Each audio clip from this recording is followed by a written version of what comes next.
speed. Ignite your passion for speed. Mobile Global Championship. Pro çok yönetiyor. DX zaten I don't think any PMSL champion teams are stronger than us. ممكن اقول لرؤوف طور لعبك لانه حبي احنا جايين ندمرك.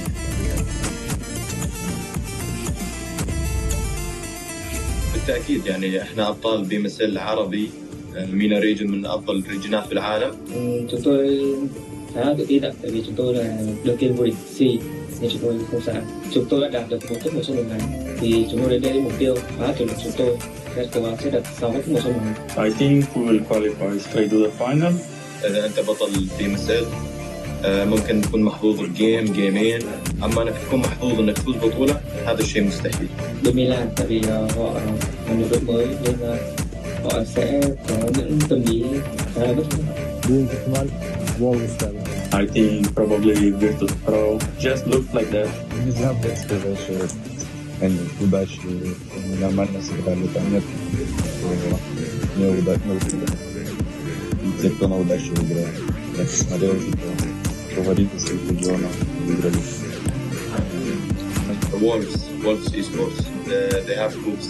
Best player in the world in my opinion. Đội VP tại vì bên khu vực này khá là căng thẳng và họ chứng minh bản thân mình từ những ngày đầu tiên. İyiler, kötü değiller ama heyecanlı oynuyorlar. Я считаю, что из всех победителей PMSL мы являемся самой сильной командой. Pro çok yönetiyor. DX zaten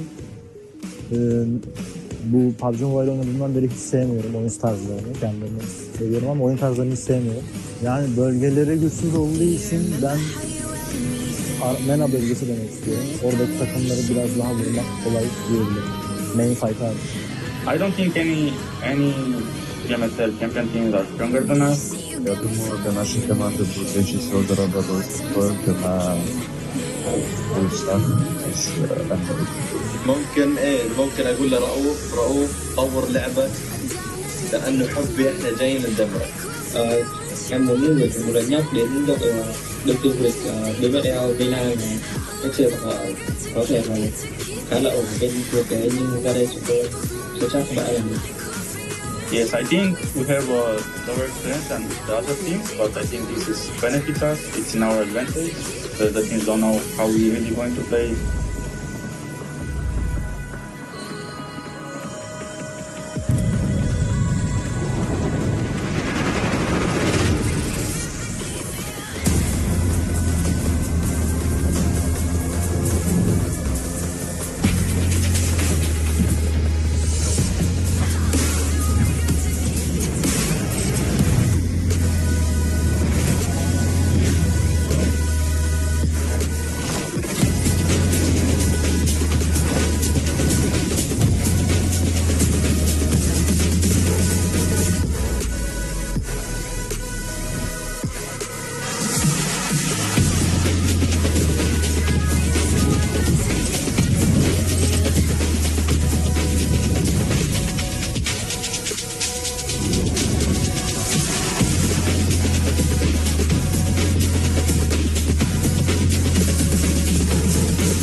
Binada en beklenmedik pozisyonda kim oynuyor?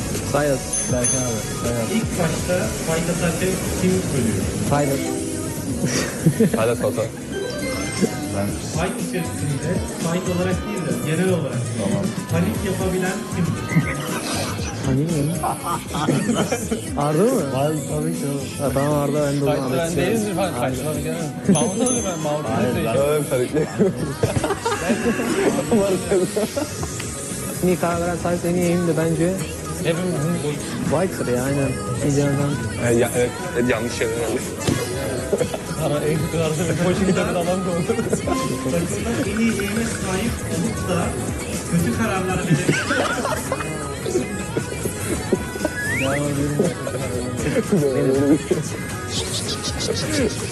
IP'yi hiç dinlemeyen, kendi kafasına göre hareket eden kim? Macera karar versin.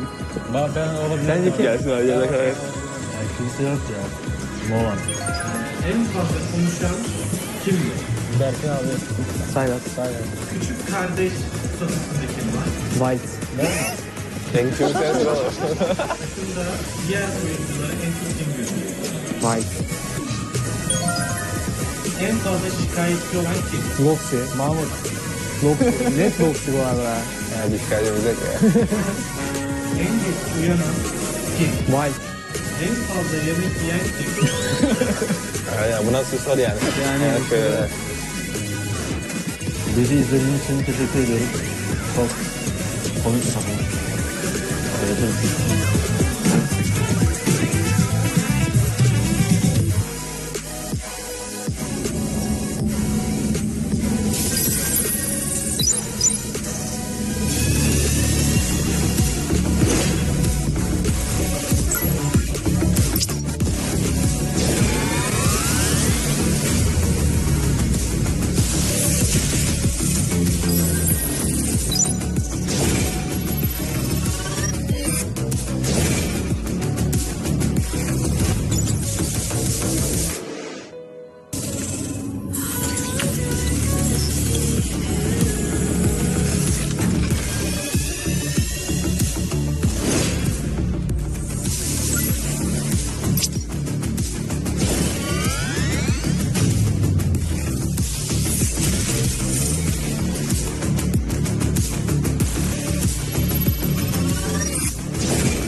racing experience. Wow, racing maps await you. The new racing template is online. Create your racetrack gameplay.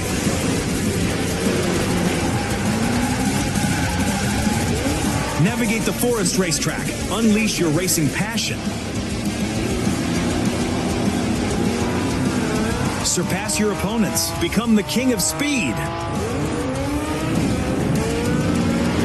Unlimited speed. Ignite your passion for speed. Play WoW now.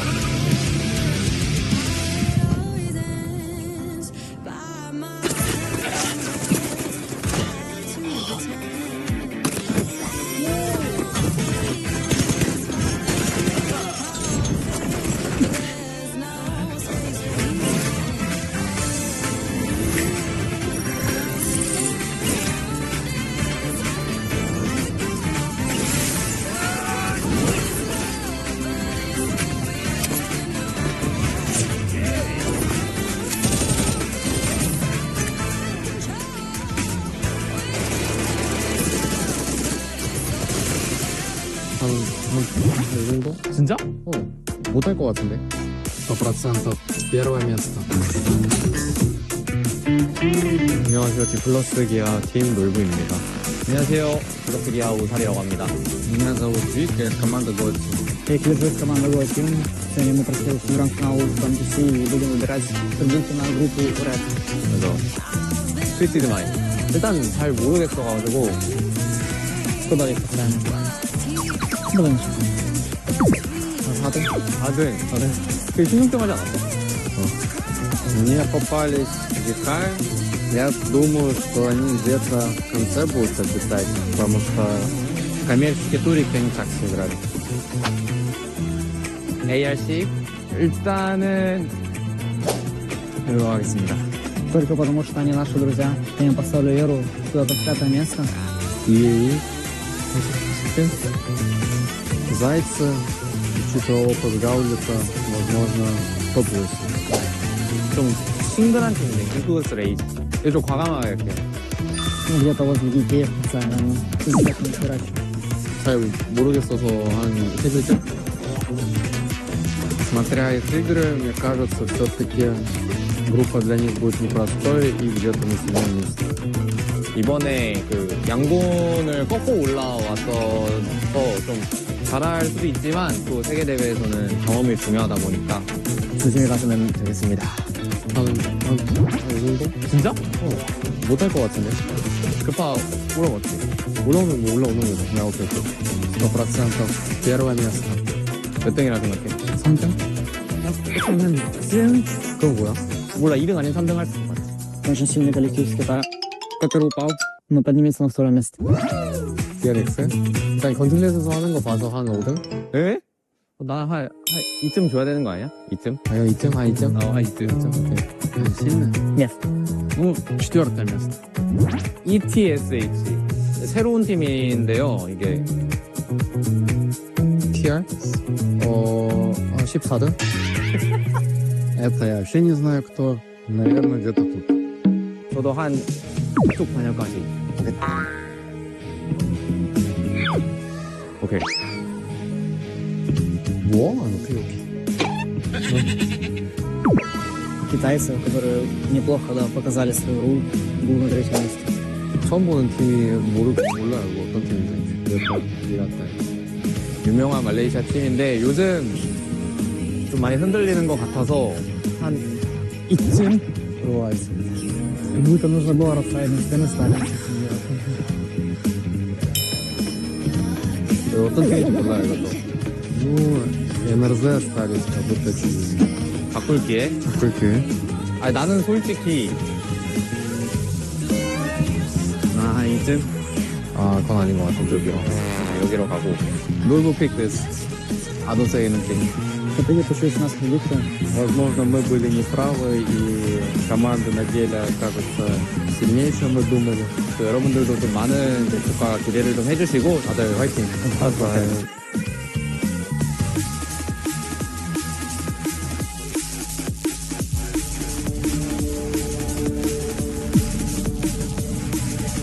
Tekanan tu memang ada. Bila bawa nama Malaysia, saya bukan main untuk diri sendiri je.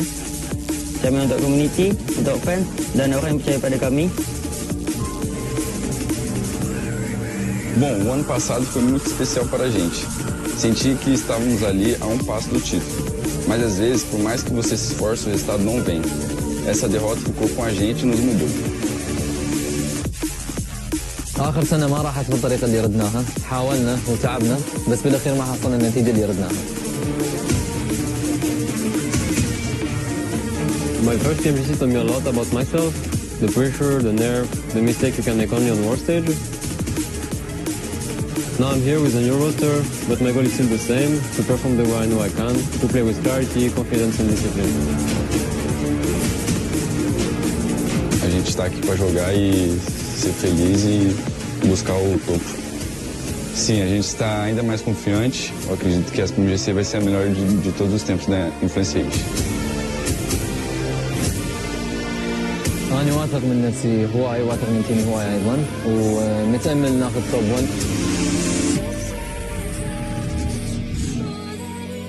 Perjalanan PMGC kita orang pada tahun 2024 boleh dikatakan sangat teruk. Kami langsung tak berjaya untuk lepas ke next stage. Tapi 2025 akan berbeza. Saya tak akan biarkan kesilapan yang sama berlaku dua kali. It's my fault, but I always come back. Don't get twisted. Our talent was never the problem. Bom, este ano voltamos com mais fome, mais disciplina e com a mentalidade bem mais clara. Acredito que este é o nosso momento. Saya tak nak orang lain ingat tim Malaysia ni datang untuk bercuti je. Tapi saya nak diorang tahu yang kita orang boleh bagi saingan terbaik untuk tim-tim global.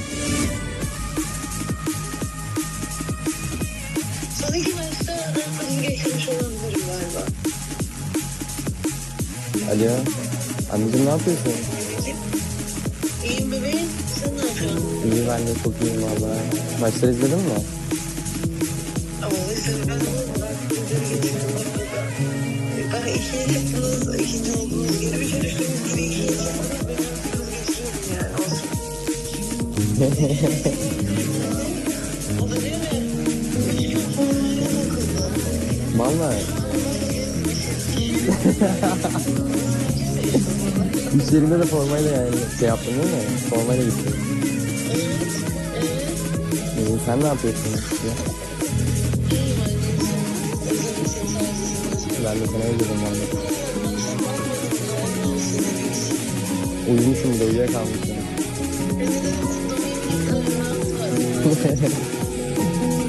Öyle işte. Tamam.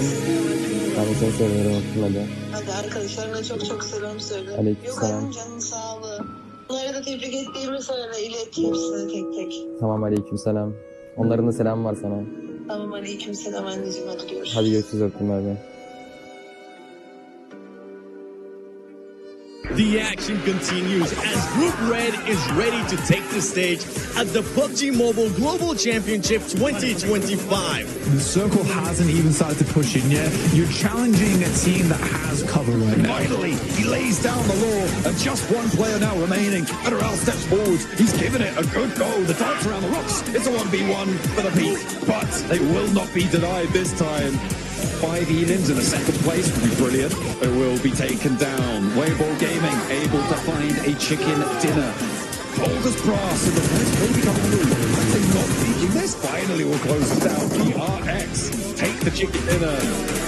All chunks, but it's not enough for the whole shebang. It is Team Flash to be able to take down a chicken dinner. Coming up on high, from easy for Bad Boy to do so much, and it is Art Red to be able to mount that, take the ghouls out of the running.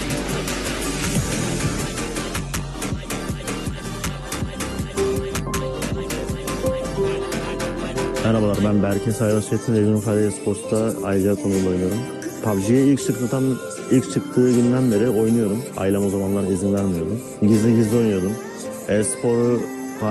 E-spor yoktu o zaman ama başka oyunların e-sporlarını takip ediyordum. Yani bir e-sporcu olmak istiyordum. PUBG Mobile'da buna açık. Who have won the title? RCB picked to the post in South Korea. Şimdi benim için geçmişte kaldı ama aklıma geliyor illaki tabii. Bazen geceleri özellikle turnuva bittikten sonraki ilk aylar böyle geceleri editleri açıp falan izlerdim yani, duygulanırdım. Ama ileriye bakmak lazım yani bir yerden sonra. O yüzden o turnuvalarda herhangi bir şey hissetmiyorum. İkincilikte sonuçta güzel bir başarı. Ama son maçtaki talihsiz alanlardan sonra nasip değildi. Belki bu sene olabilir yani. Yani bu sene güzel başladık. Yanında bu işi daha iyi sonuç getirebilseydik bu sene benim senem değil, yani bizim senemiz diyebilirdim yani. Aslında daha yani çok uzun bir yolum var. Elimden geldiğince çok şey kazanıp kendimi tarihin güzel bir yerine yazmak istiyorum. Yani bu işi en iyi şekilde yapmak istiyorum. Dünyanın belki de en başarılı e-sporcularından biri olmak istiyorum kendi alanımda. Takım değiştirip de iyi olmamın sebebi de birazcık da disiplin ve tecrübeden kaynaklı. Servet amcam ve Çınar amcam kendi öz ailem dışında. Onlara çok teşekkür ediyorum. Eski takım arkadaşlarım dahil, yeni takım arkadaşlarım dahil, bütün bu ana kadar gelmiş geçmiş bütün takım arkadaşlarımla, onlar olmadan ben buraya gelemezdim. Onların emeği de çok etkiliyor takım oyunu olduğu için. Onlara da buradan çok teşekkür ediyorum. Beni destekleyen herkese de çok teşekkür ediyorum.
Day one of Group Red showed us plenty of promise and incredible performances.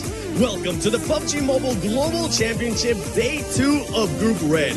I'm your stage host, the 7WG. Among these teams, there's players making their first appearance at PMGC. There's excitement. Nerves are at an all-time high. But most of all, there's ambition to become the PMGC champions. I got some players down here. See, can I talk to somebody that is their first PMGC? Okay, all right. It looks like I'm going to have to pick myself. Tourniquet, I guess I choose you. Thank you so much, guys. I appreciate it. Tourniquet, this team, for a first time at PMGC, you guys finished in first place. But before we get a little bit analytical, who's your favorite player in PUBG Mobile and why? ใครคือนักแข่ง PUBG Mobile คนโปรดของ Tourniquet แล้วก็ทำไม ดีพาสเกียโนบุครับเพราะว่าเขาเล่นได้ดีครับแล้วก็สไตล์การเล่นผมชอบแบบนั้นครับก็เลยชื่นชอบครับ It has to be D plus Kian Nobu for me because his gameplay style is very good and I like his style, so that's why I choose him. Not a bad person to pick considering that was MVP last year. I think he's trying to send a message out there. Now, going into today, you guys are in first place. What are you looking to do to make sure the team doesn't get complacent and fall out of the top 3? ก็ตอนนี้เริ่มวันที่2เราอยู่อันดับที่1คิดว่า EA จะทำอะไรให้เราไม่สะดุดในการเล่นวันที่2ครับก็น่าจะเล่นกันแบบผ่อนคลายครับไม่กดดันแล้วก็เล่นกันเป็นตัวเองให้มากที่สุด We'll try to play relax and not pressure ourselves and be ourselves. Yeah. That's the main factor. Being relaxed, because there is other teams that do have experience at PMGC, and they're going to be hunting down these new players trying to make it to top 3. We got Regnum, WBG, and the list goes on. Ladies and gentlemen, this is day 2 of Group Red.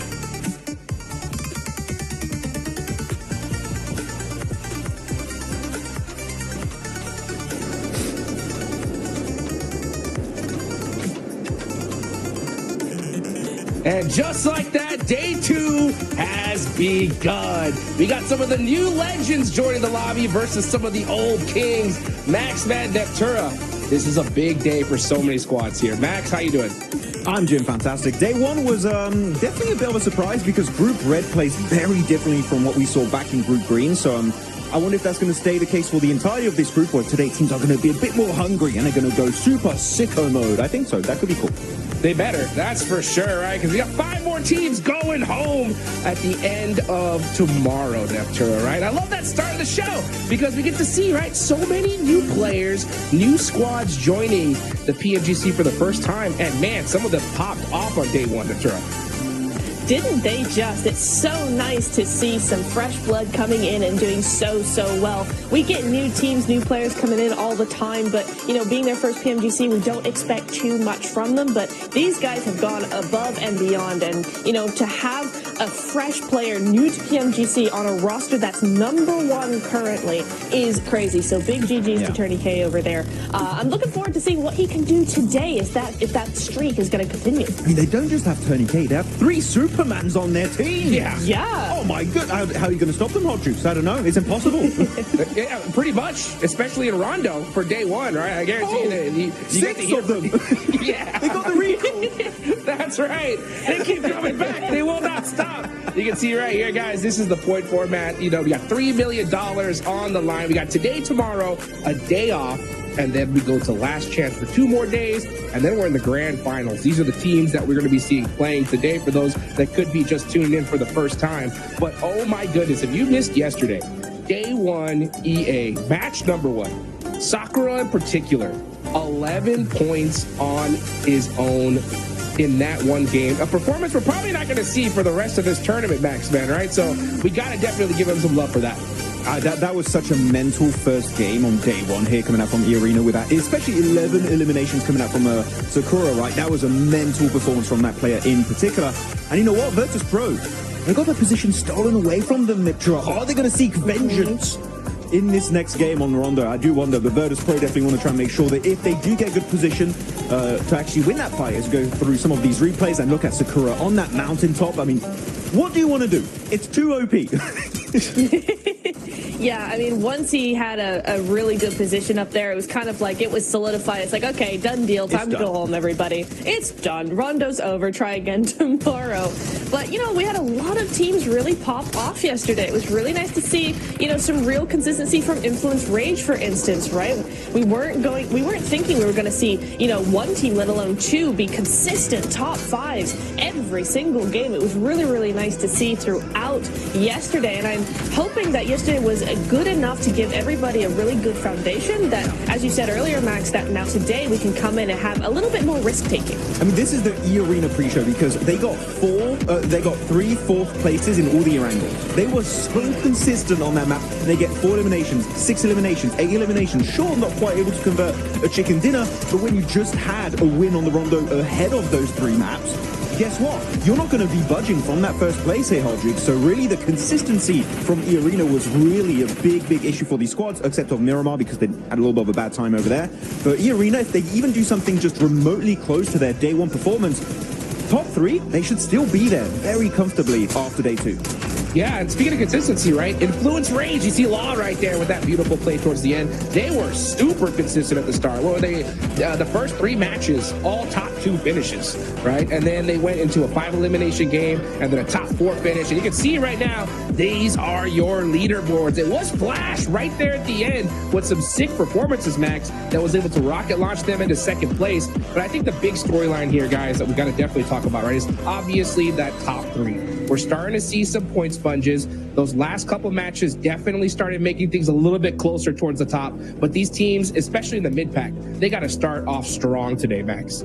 Yeah, definitely. I'm looking at Regnum Kara in particular. No chicken dinner, still 16 placement points, which is technically a really good stat in comparison to teams like Arcred that do, in fact, have a chicken dinner under their belt.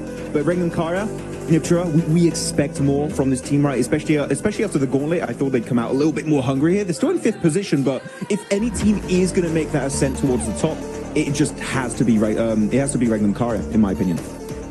Yeah, I think yesterday we were seeing a lot of weird things going on just in terms of the whole lobby, right? Is like it plays very differently. In VP, we're having problems. Regnum are a similar team. They are also having problems, but just not as much. But today, I think they have a much better chance of coming back, bouncing back, as we see the head-to-head here. We have Regnum Kari on one side and Team Flash on the other, Max. And, you know, we have the new versus the old, the inexperienced, the fresh out the gate, and the team that's been here many, many times before. So it's really interesting, Max, to see how the comparison here, what points they were actually able to get yesterday. I mean, Win able to live up to his name on Team Flash, really. Yeah. No, 41 eliminations is going to be huge. For only 4 extra placement points, able to actually gather that many more eliminations is quite significant in favor of Team Flash. So I'm very stoked and I feel vindicated. I feel so vindicated right now because I put them in my top 3 prediction and they were not cursed. Everyone in the chat, I knew. I always believed. Okay, the Team Flash were going to pop up, and so far they had a great first day. Beautiful for Team Flash. Love to see some new blood come and just crush it on day one. A lot of those points, though, were gained on Rondo. We'll see if they can replicate that here today. And that man, Sakura, top on the leaderboards when it comes to players. And it made sense because when you get 11 matches in match number 1, you're bound to end up here, Max. Definitely. And you know what? I saw some people in the comments talking about some of these average stats. They say, oh, but like in my games, I have 8, 9 average eliminations. I'm like, bro, this ain't PMGC you're talking about, okay? PMGC having anything over a 2 average elimination per game is mental. And right now, Sakura just going completely ballistic, especially off the back of that Rondo right now. 2.5 average elims with a survival time of almost 21 minutes is an insanely good stat to have in a global championship. No, it really is. I mean, if you look at our Ultimate Royale matches, Max, it's nowhere near 2.5 average, and it's nowhere near PMGC level, right? So to actually have that kind of stat is really, really crazy. I'm so excited for Rondo. We saw so many really cool plays coming in here. Rondo's going to be the first one up here. We got those recalls coming in. We've got maybe Sakura popping off again. You know, we might just see just a really, really cool game once again. I'm super excited for this one.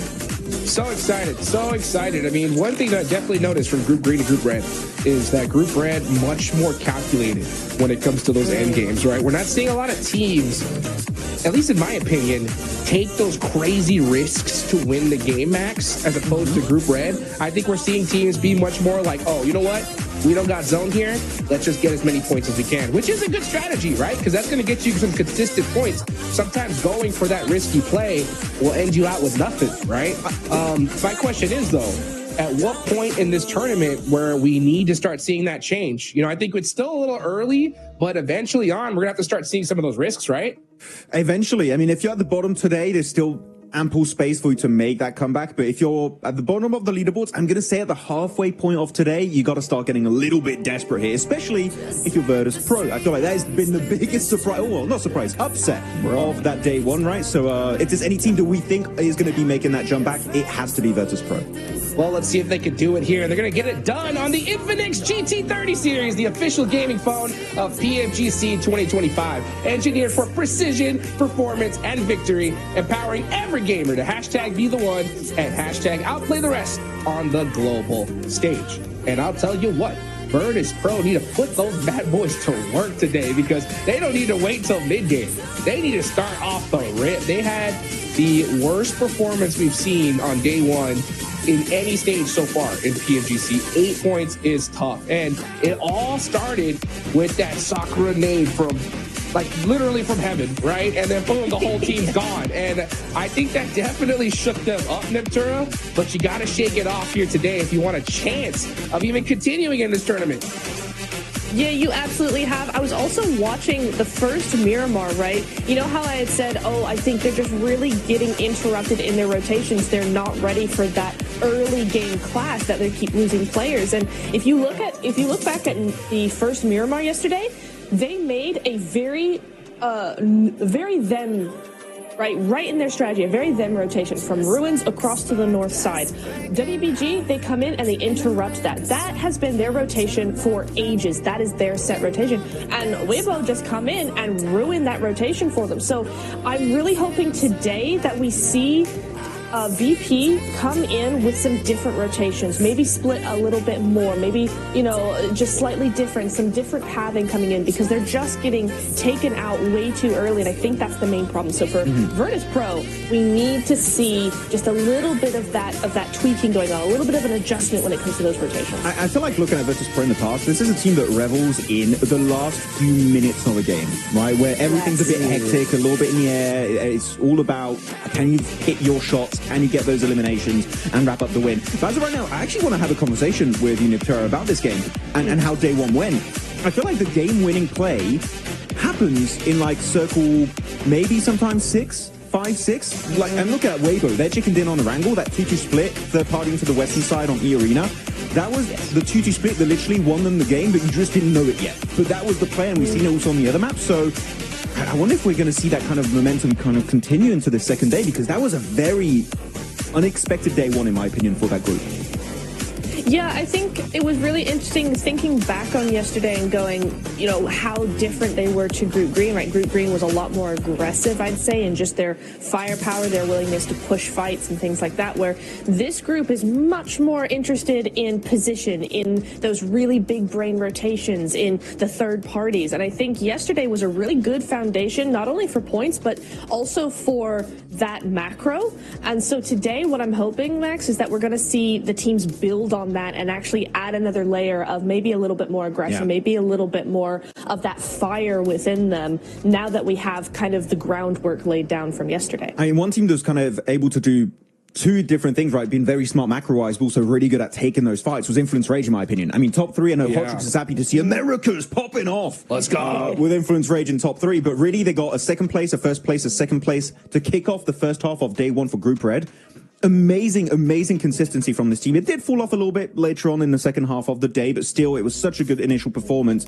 And that was backed up by not only just good rotations, but also timing of fights. Especially that Rondo game, the way they were zoning those southern teams and playing the low ground because they knew they were not going to win versus E Arena, was exactly how you have to execute the game. So Influence Rage, for me, if there's a team that can even improve upon their initial basis of day one, it would be Influence Rage. And that team, first place, it's in the card, Hot Jukes. They can make it happen today and join their fellow bros of Alpha 7 in the grand finals. Let's see if they can get it done. I sure hope so. Love to see when a Western team shows up when it comes to the PMGC global stage. Another good team was Arc Red. I think they're on point yesterday when it comes to those third parties, and they're going to need to bust that out here because we're headed into Rondo, folks. First match of the day. We're going to need some teams start popping off right off the rip here. Of course, we got our casters, John Allen and Blank. Take it away, guys, for match one.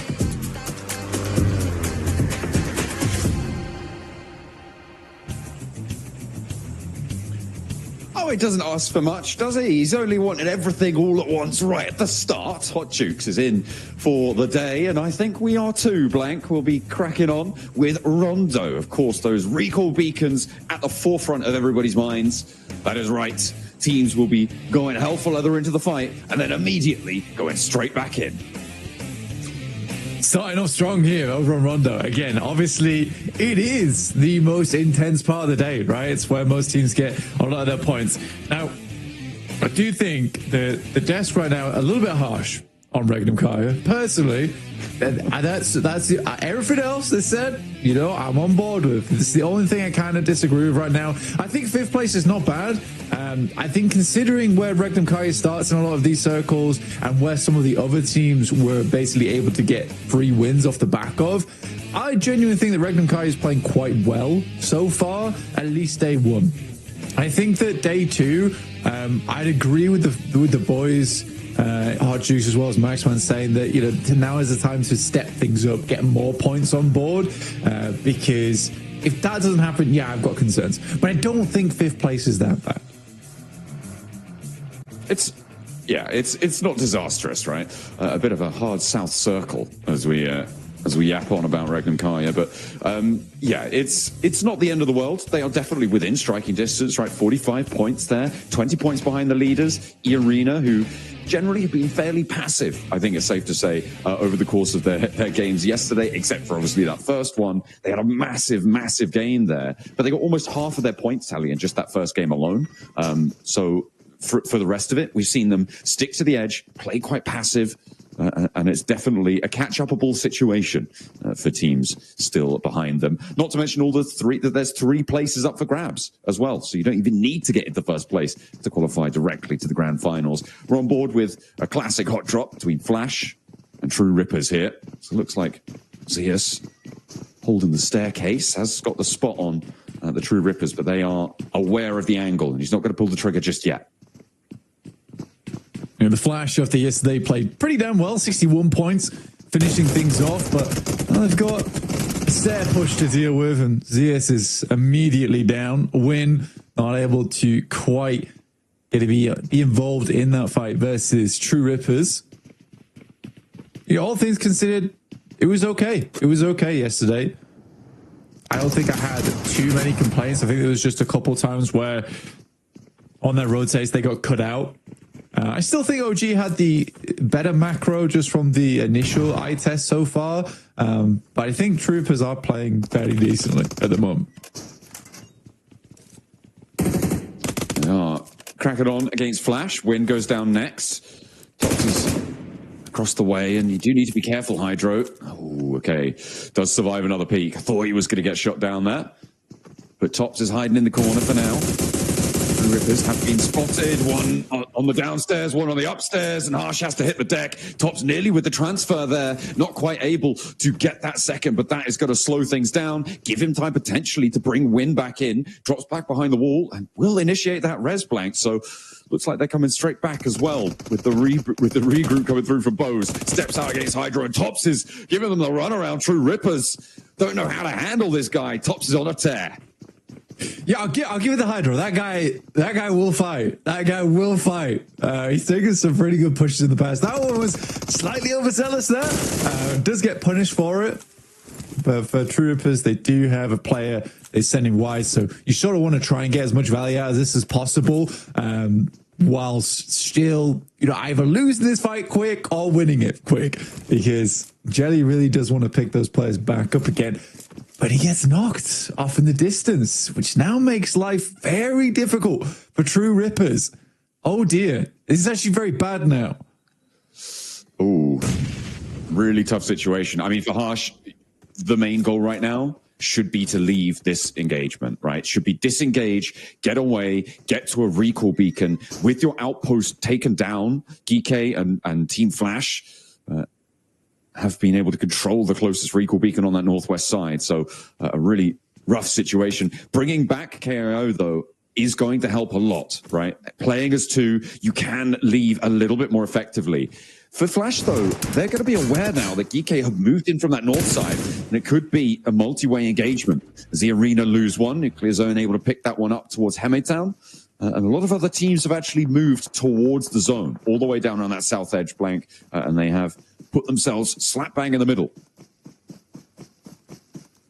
For Regnum Kai, losing a player is just, it's annoying. It's very annoying. I think this is happening so much at the moment. I think some of the early rotates towards center circle, maybe a little bit aggressive at times and slightly lack of information. And they're just hoping that they get in with 4 players. It is annoying, a little bit annoying at times. Very interesting fight here between the Flash and True Rippers, because the 3-1 split that the Flash went for was the exact same one as True Rippers. So Jelly just gets 1v1'd by one of the players there from the Flash. Kind of an unfortunate deal. Yeah, they only get the 1 point for Rondo. It's not nice. But that is how the cookie crumbles this time around. Over in Hemetown, we saw Irina losing 1, but they've got some time to play around with. Joker, actually, the split off, the 3-1 for them, with Alliance very close by. For Irina, it might be a little bit harder to go for that recall, but over towards Muhopan, you still have got that recall beacon available. The question is, do Alliance flex down? Do they spot it? Do they try and change things around there? Or are they going to allow this recall to come on through? Because Irene are now on the back foot when it comes to rotating down from the north side. I mean, for Alliance, like, if we're talking logically, there's absolutely no reason for them to pass through Joker. I think they could probably do a drive-by and see if there's any players there. Maybe pick yourself up 1 point and cut out E-Arena later on. But I think for Alliance, with this kind of circle, it is much more sensible, in my opinion, just to try and send down towards the south now. It's a long journey ahead for both these teams, so they do want to start getting in towards the circle a little bit sooner. A lot of squads are very central right now, and to do the playing path, Arcred though moving up, easy shots to start off with, but no dice on that one as Baby is able to come out top. Over the bridge, far away, Arcred losing one as ETSH able to take that fight. An architectural marvel there on the suspension bridge, but no suspense on that fight. It all came crashing down pretty quickly.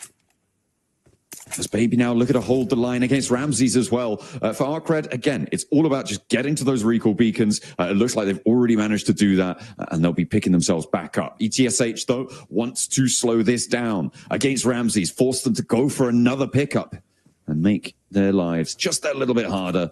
They are on the full surround on this building. What can Ramses do here? You know, this is a big opportunity to get an extra point at pretty little to no cost, right? For Ramses, if he's able to get one, I'd say just commit for the flush. You're going to get picked up back anyway by the rest of your squad. In goes Reverb, around the corner, goes for the knock, can't quite find it. So no point earned. That's not friendly, but worse things have happened, and they will be staying as 4. Yeah, frustrating though, considering that was not a bad spot to hold to try and get across the bridge later on. They also have Glory over towards the northwest side, you can see, and on the western edge is Easy for Bad Boy. So overall, the team is quite disparate. They are not together right now, and it is uneasy land that they have to cross going forward, and they're split off there by Geeke as well as ETSH. I'm very curious to see how they play out the rest of this game. Towards Tinlong Garden, you do have Regnum Kaya on there. Did they get back up to 4? They did. So they were able to get a recall on that one, which is great news. So Wild's back into the picture.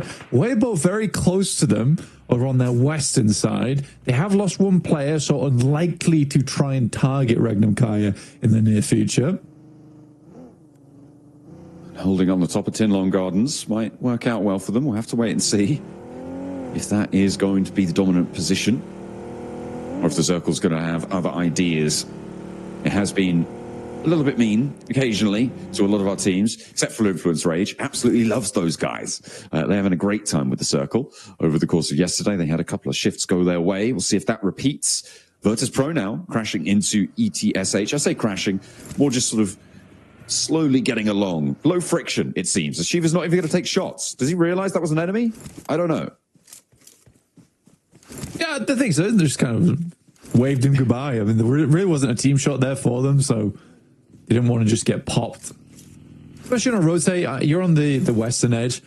Bit of an awkward EMP zone there for Virtus Pro, where they might want to try and wrap south. That actually makes things very difficult for a lot of teams on the north side of the circle. Kind of a good understanding of where teams are coming from. Luckily, the EMP zone does dissipate. There's a little replay from earlier. That's that shot over towards Jelly. It was off on the sidelines. There was definitely the thought there of going for the 3-1. Unfortunately, it does get caught out. For Virtus Pro, though, here's their big challenge. It's way in front of them. Suk is immediately down. An order's going to send away. For Virtus Pro, they desperately want a better day than yesterday. It was horrid and not at all what we expected from Virtus Pro as a team. No, they sat in last place right now. For Virtus Pro, this is not going to be feeling good. They've already kicked off taking down Soup, though. One of the stronger players in the lobby. But Weibo are now kind of floundering on 3 players. With the high ground completely controlled by Virtus Pro for the time being, they really have to just hunker down. I don't think that they're going to be able to get towards a recall beacon blank. There's a couple minutes left on them, but it's not really going to be super accessible. They're going to have to play on us too, which is not good news. Virtus Pro should be happy about that. And the shift goes out to the western side there. out a little bit away from that central area. So teams going to have to maneuver around this one. Although a lot of teams in that Tin Long Gardens area, they're going to be able to stay put for the time being. Yeah, interesting finish as well. You got two really big high grounds in terms of those pillars that sit down towards that south side. So teams can technically play around there. They also are quite good at cutting off sight lines, enabling it to take an approach. I think for Geeke as well as ETSH, like realistically want to try and control this southwest edge because it is isolated a little bit more. Reckon Kaya though spots DRX rotating in. There's a lot of damage to start off the innings here for Reckon Kaya.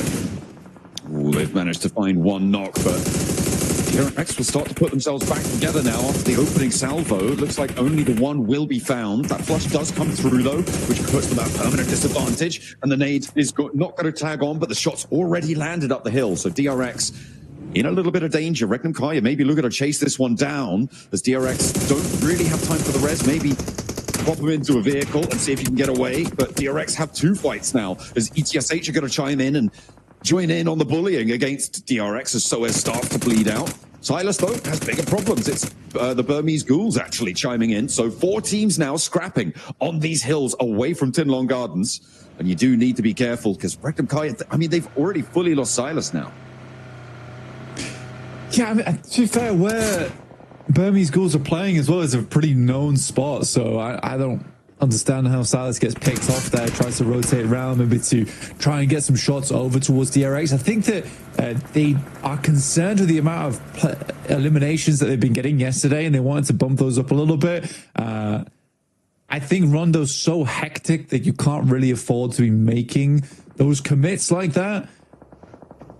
Again, it's hard. It's hard to say if the sidelines are available. This is a very, very awkward circle overall. Hyunbin attempts to go grab the recall beacon, but it was camped out by Havlik, which is fair enough. Gets himself an elimination and will be able to get Exo back in the fight. So a great play from him. Yeah, nice little find, nice little pick up there. Hyunbin drives out into the blue, thinks it's going to be safe. No, of course not. The boars are still out there. They'll gore you. They'll take you down. Have a real tough time. And that's DRX down. In 6th place right now, Regnum Kaya, we're pretty neck and neck with them, so they'll be happy to see that. They did the majority of the damage to DRX on that initial run-up. They passed off the baton as well across the way to some of the other teams in the area, but they get 2 points for it. Next circle zone could be pretty mean to the teams, I think, in Tin Long Garden on a north shift. Actually cuts quite a few of them out. So Virtus Pro going to have to leave that spot up the top.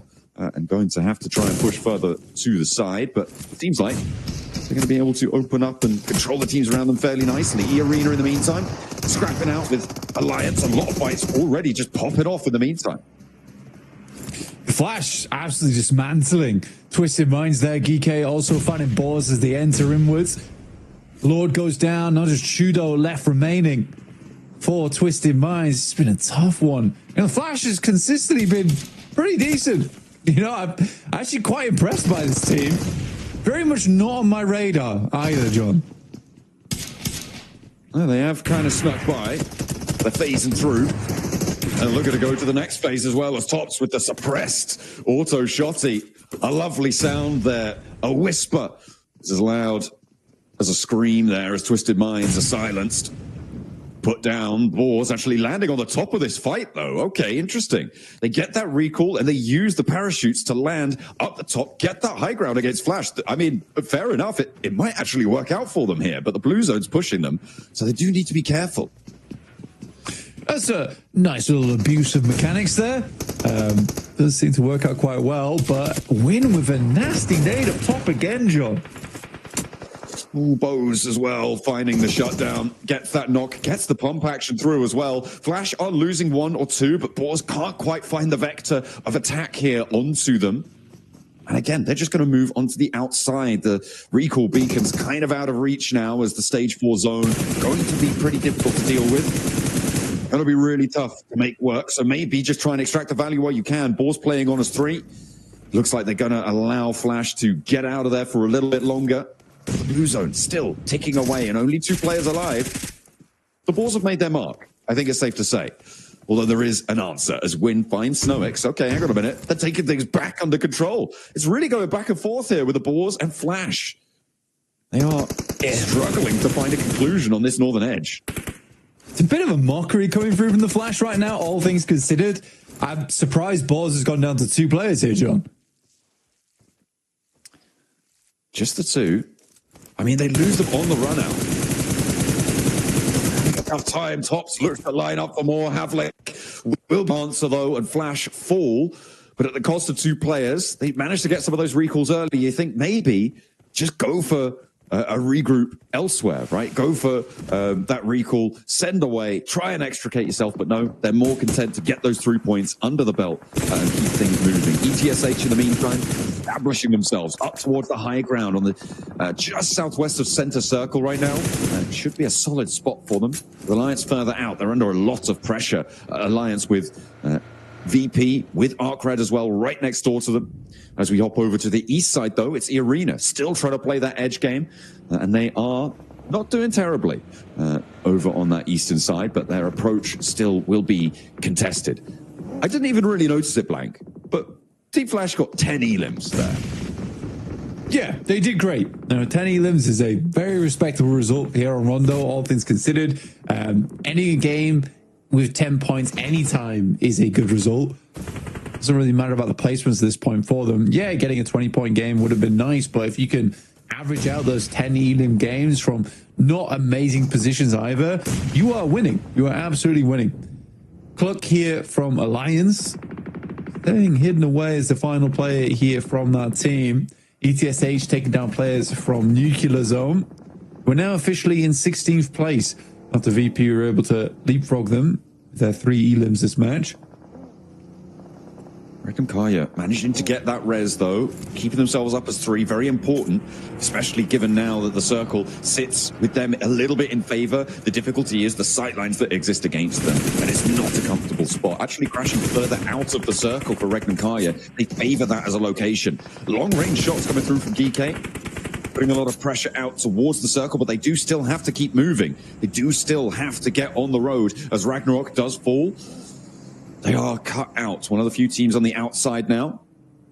I do want to go back to Regnum Kai. I know we talked about them a lot, but they just pushed away from the middle on the roadside to a position around this rock. They want to keep this under control, and maybe Virtus Pro are going to punish them for it. They step into their turf, and it's only Loxy now to survive. Zedwolf, I don't think he's going to be able to get away from this one, and the MG3 is loud. It's ringing in the ears of Regnum Kaya. Loxy heads back to the roadside. I mean, they really committed to this edge situation, but it's gone absolutely terribly for them. I think there's a slow roll-up from Virtus Pro as well. Like Regnum Kai could have had the shots there. In the meantime, Weibo were able to get one more player back up in action. He's got 1 nade, but to make it count, doesn't quite go long enough. Not going to connect the Boars. There.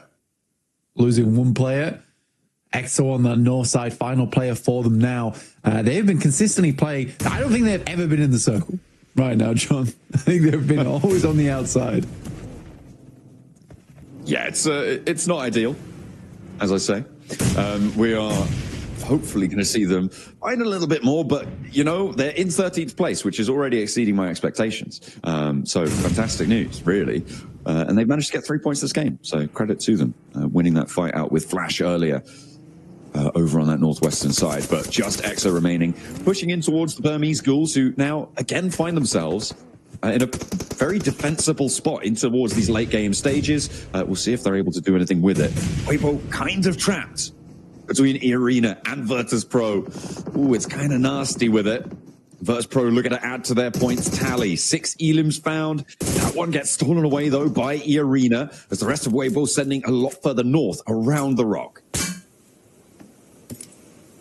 Yeah, I think Max is absolutely right that Virtus Pro is a team that really thrives when it comes to basically cleaning up. They're a janitorial squad, right? They love to sweep teams out of the way.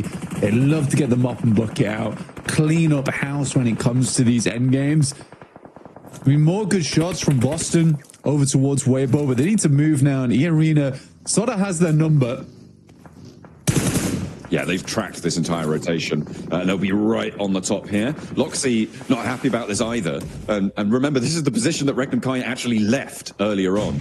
There's emergency cover flares. We haven't seen them so much yet, but they will start to bloom, I'm sure. As you can see, they are dropping down, littering those hillsides. Irina, Weibo all establishing cover to use on these open ground positions. A lot more useful than maybe it would be when it first meets the eye, but we'll see how they're able to use that one on fairly open sloping ground here. Suk actually landing a nade towards Irina.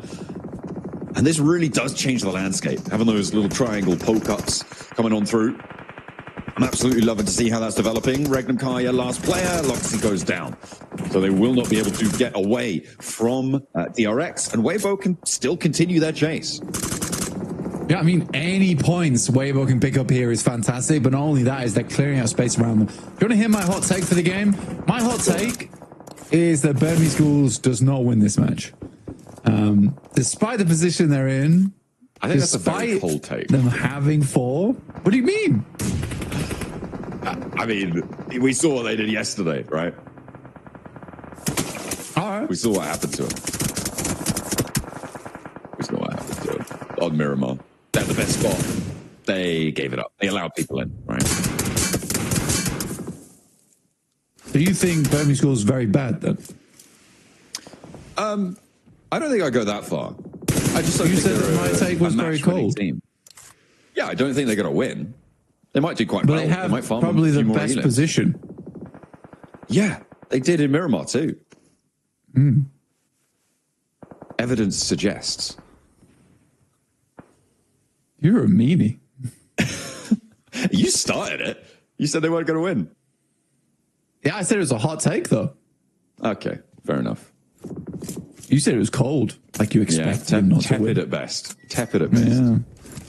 I'm not. Yeah, I'm a doubter right now. I'm a doubter in the Burmese Schools. Willing to be proved wrong, but they've got to do it. They've got to be the ones to do it. They call me the Burmese necromancer. I support them all the way now. Because all right. Okay, that's, well, you know what? They've gained a very powerful asset in that. And fantastic news for them. Hopefully, they'll be able to utilize that. Hey, they get an Elam. They get 6 now. I think at the moment, though, the big thing to notice is, of course, that Influence Rage and Irina are still alive towards the top 5, which is something that we saw from them so repeatedly yesterday. And it seems to start off repeating today. I mean, for Irina, 5 elims, right? Doesn't look too bad. They love their rondos. They love their rondos, John. Obviously get some more points here and shoot them further ahead here. Again, I mean, Regnum Kai was sort of in this spot. Maybe Max was right. Maybe I'm kind of wrong today. Maybe I'm just having an off day. I don't know what's happening. I mean, I'm not entirely sure what the full theory for Regnum Kai was on that rotate. I'm sure that the desk can elucidate, but it was an interesting push to go back out towards the edge of the circle. They put themselves in that scenario. No, that was fine. That was fine. That push was fine. The execution was terrible. The push was fine, though. They wanted to cut off teams coming in from the southwest because they can play around that hilltop, right? So you clear out one side, you fight the team on the northeast. The push was fine. Like I said, the execution was what was bad. The fact that Virtus Pro can come back as a 3 and take them on despite being split at the start, that shouldn't happen. No, it should be a little bit more tricky than that, right? Should be made of tougher stuff. Influence Rage have been corralling this on the south side, but they do need to now worry about Burmese Schools moving in from that northwest edge, playing from their position. They don't have control of the circle anymore, with it shifting away from the compound that they've been holding, from the position rather that they've been holding. They are going to have to trudge a little bit further in. Influence Rage putting a lot of pressure over towards... Come on, you Burmese boys! And Pro suffering beneath them too. I'm giving it to Influence Rage here. I'm backing the Brazilians. Rise, my ghouls! Rise! Fight them! I need more aggression, ghouls now. Come on, rise! Come on, Influence Rage. Let's go. It's either way. It's got to be a team from a country beginning with B that's going to win this one, right? It's either Brazil or it's Burma. All right, so on the higher ground right now, Burmese Ghouls grab themselves a lot of angles. This looks a lot better than yesterday. They are allowing the foes ahead of them to do most of the work for them, and that's fine. As they pick up the chicken dinner off the back of it, Tony K over shot over towards Law, and he is down. Tony K going a little bit crazy here, and in come the Ghouls. Oh dear, I'm going to have to eat my words, Blank. They have transitioned well. They've kept this fight in. Influence Rage put too much stock in controlling the fights to the south. Lil Boy, though, wants to make the most of it. Make a meal of E Arena. Turney K will fall down, and this is the last player now for Influence Rage. Burmese Ghouls moving up with 4, but it's Malloy from Virtus Pro, who still have 2 players alive who are taking the shots from the sidelines. He gets lit up, though, needs to dodge around the blossoms, making himself a little bit more ethereal, hopefully, to dodge those bullets. Burmese Ghouls with it all to do. 4 players alive. Very little that anyone can do anything about this one, Blank. And you know what? We all believed in them right from the start. 100%. There was no one who ever doubted them. Oh, this ghoulish gusto on my screen. Lovely to see the Burmese Ghouls at it again. That's fine. Ooh. The Ghouls rise again. That's what they do. Okay. From the mud. Res him, though, please. Please res him. Aragon, not going to go down just yet. Godspeed, nearly getting the spray down. Has to go for the reload, and Aragon's out behind the tree. Yes. Oh, okay, but can Malloy get across to get the res? Lil Boy might make that harder. He's already challenging, but Malloy has the first shot, gets that first tick of damage, and the second comes through from the Burmese Ghouls. It's Malloy now down on the ground, alone in the dirt, as Aragon flushed away. They don't need the res, Black. They're going for the 3v1. Oh, Malloy on his lonesome. Come on, Unknown. Run him down. No! On the side of the car. It's a drive-by as well. Burma goes crazy here. In the first game of the day over on Rondo, it's easy pickings. They had the best spot in the circle. They were the best boys for the job. Oh, well, absolutely proved me wrong. There is egg all over my face. Brilliant win there coming through from the Burmese Ghouls. Fantastic showing to transition now. Yeah, you know what? Super dumb for me, to be honest. Absolutely. I had no faith in them whatsoever. But you know what? That is brilliant. That they've been able to carry forwards from Miramar, not having the best of times there, moving into today, not letting that affect them. That is brilliant news. They did not stay timid. They got a little bit more bold and brash with it. Absolutely. Fantastic stuff. Great to see. And I think the Burmese Ghouls certainly do redeem themselves from yesterday, John. A brilliant redemption arc coming through from the Burmese Ghouls. How far can they go? Can they rise to the top? We'll have to wait and see for the rest of the matches today.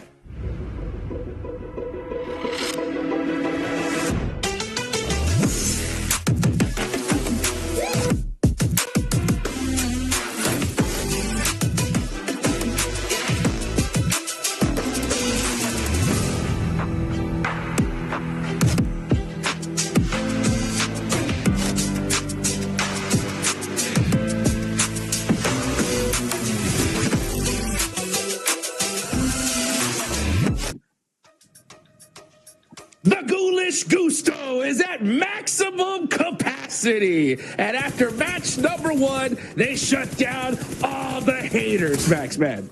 Oh, I can tell you, Yangon Galacticos been like, my boys, let's go. My ghouls. Oh, and Blank also. I feel like he was involved. He invested in this team. Maybe he went on a betting website and he put a lot of money on the Burmese Ghouls. He was very excited about that chicken dinner coming out from Myanmar. But what a slow-paced game, right? Niptra for them. They got a compound, very strong position. They hold it down. They hold down the fort, and they push out. Maybe a little bit late to my taste, but eventually it works out. They get the win, and they keep 4 players alive. So you can't really complain too much about it.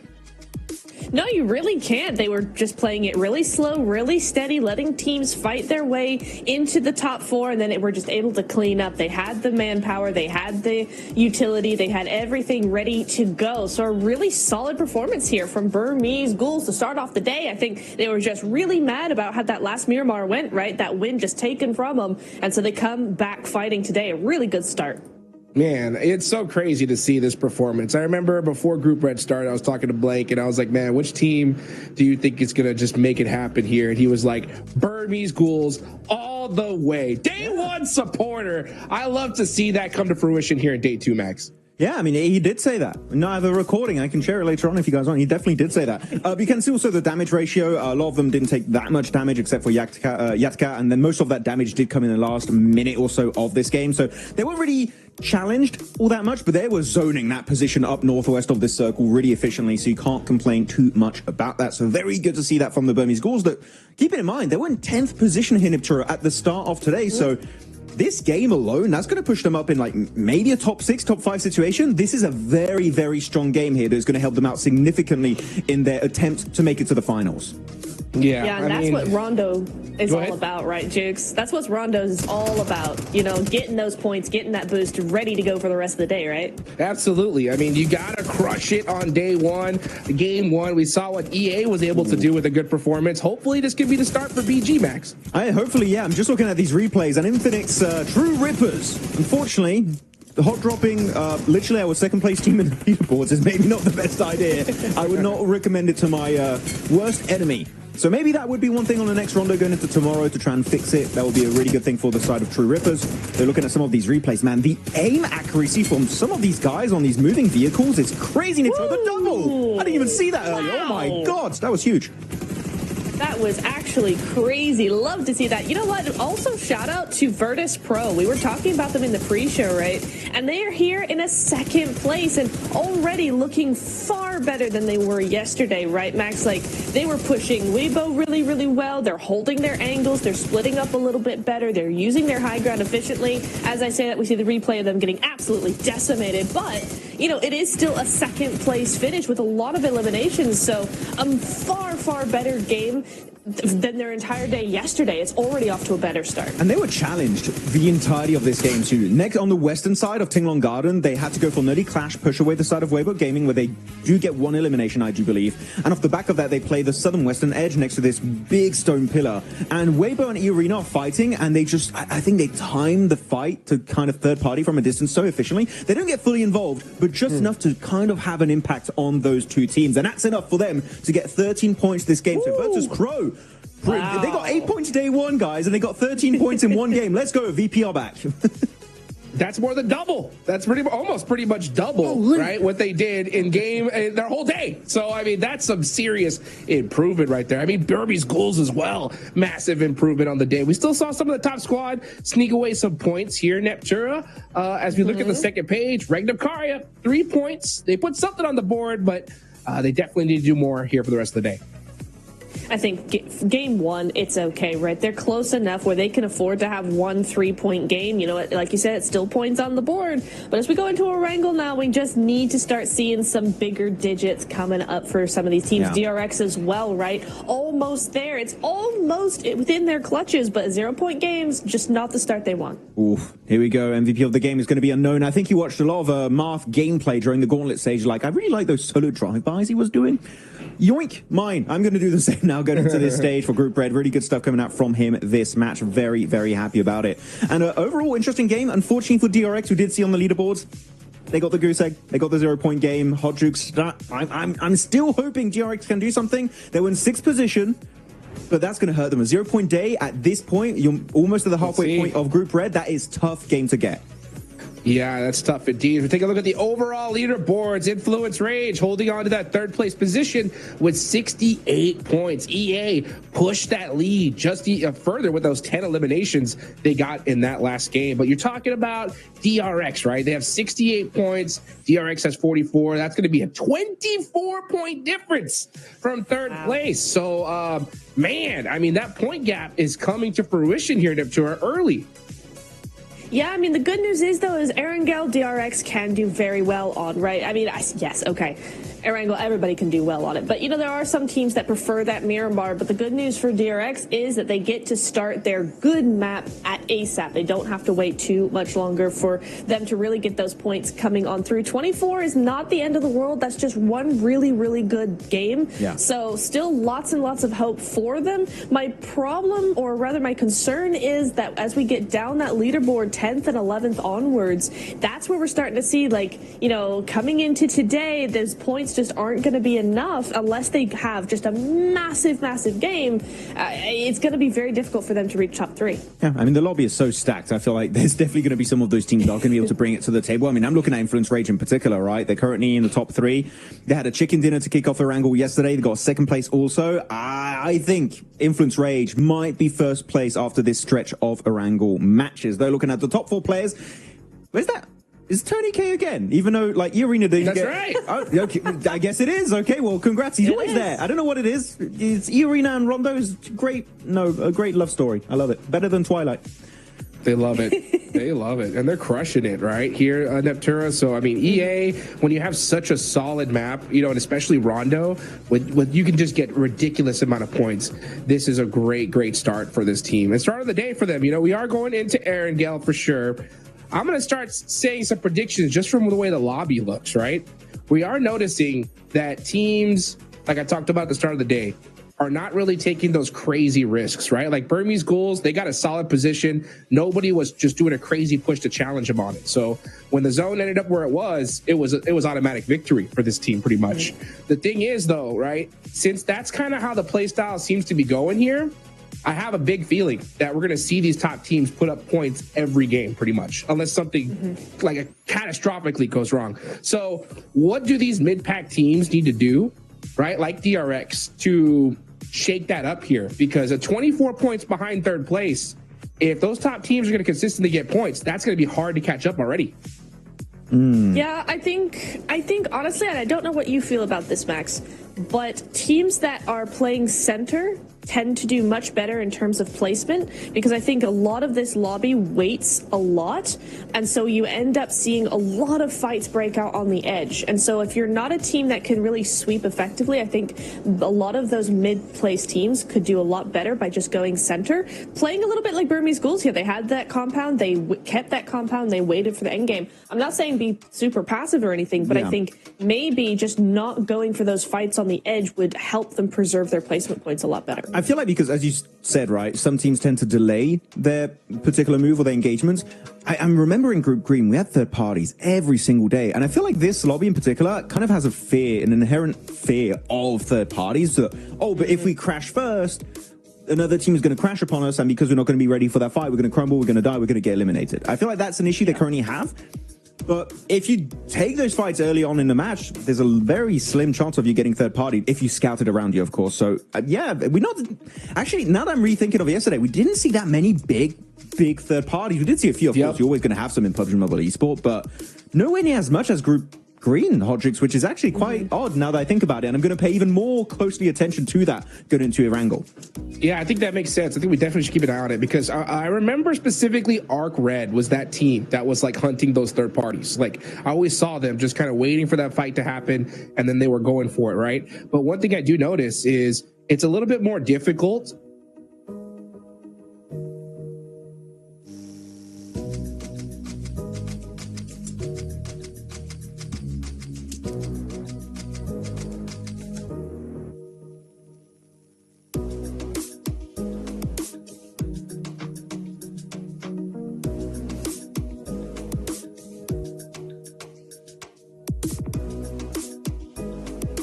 Test 1 2 1 2 1 2 1 2 1 2 1 2.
caster type talk, you guys.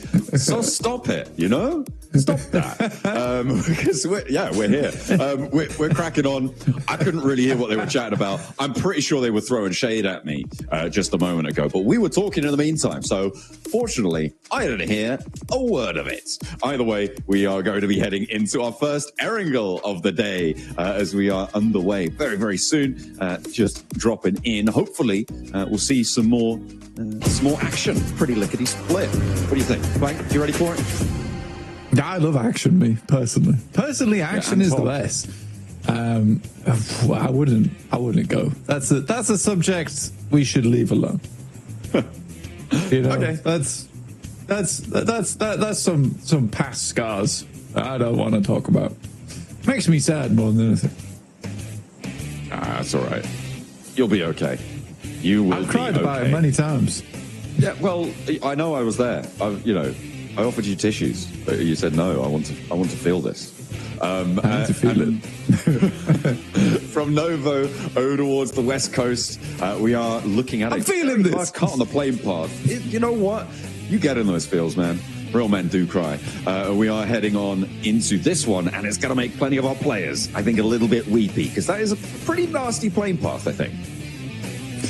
It's tough. It's definitely tough. I mean, it's slightly less of an issue where you can get towards a lot of the general landmarks on the map on the western side. You're right. Getting over towards the east, where you typically want to spread out, it's hard. It's hard to do. There's going to be some early crashes, some early skirmishing over vehicles, I imagine, on our screens. But there's also this consideration to make that the one thing I did quite catch, which Max was saying, which I'll enlighten you all upon, because that man is a cauldron of wisdom.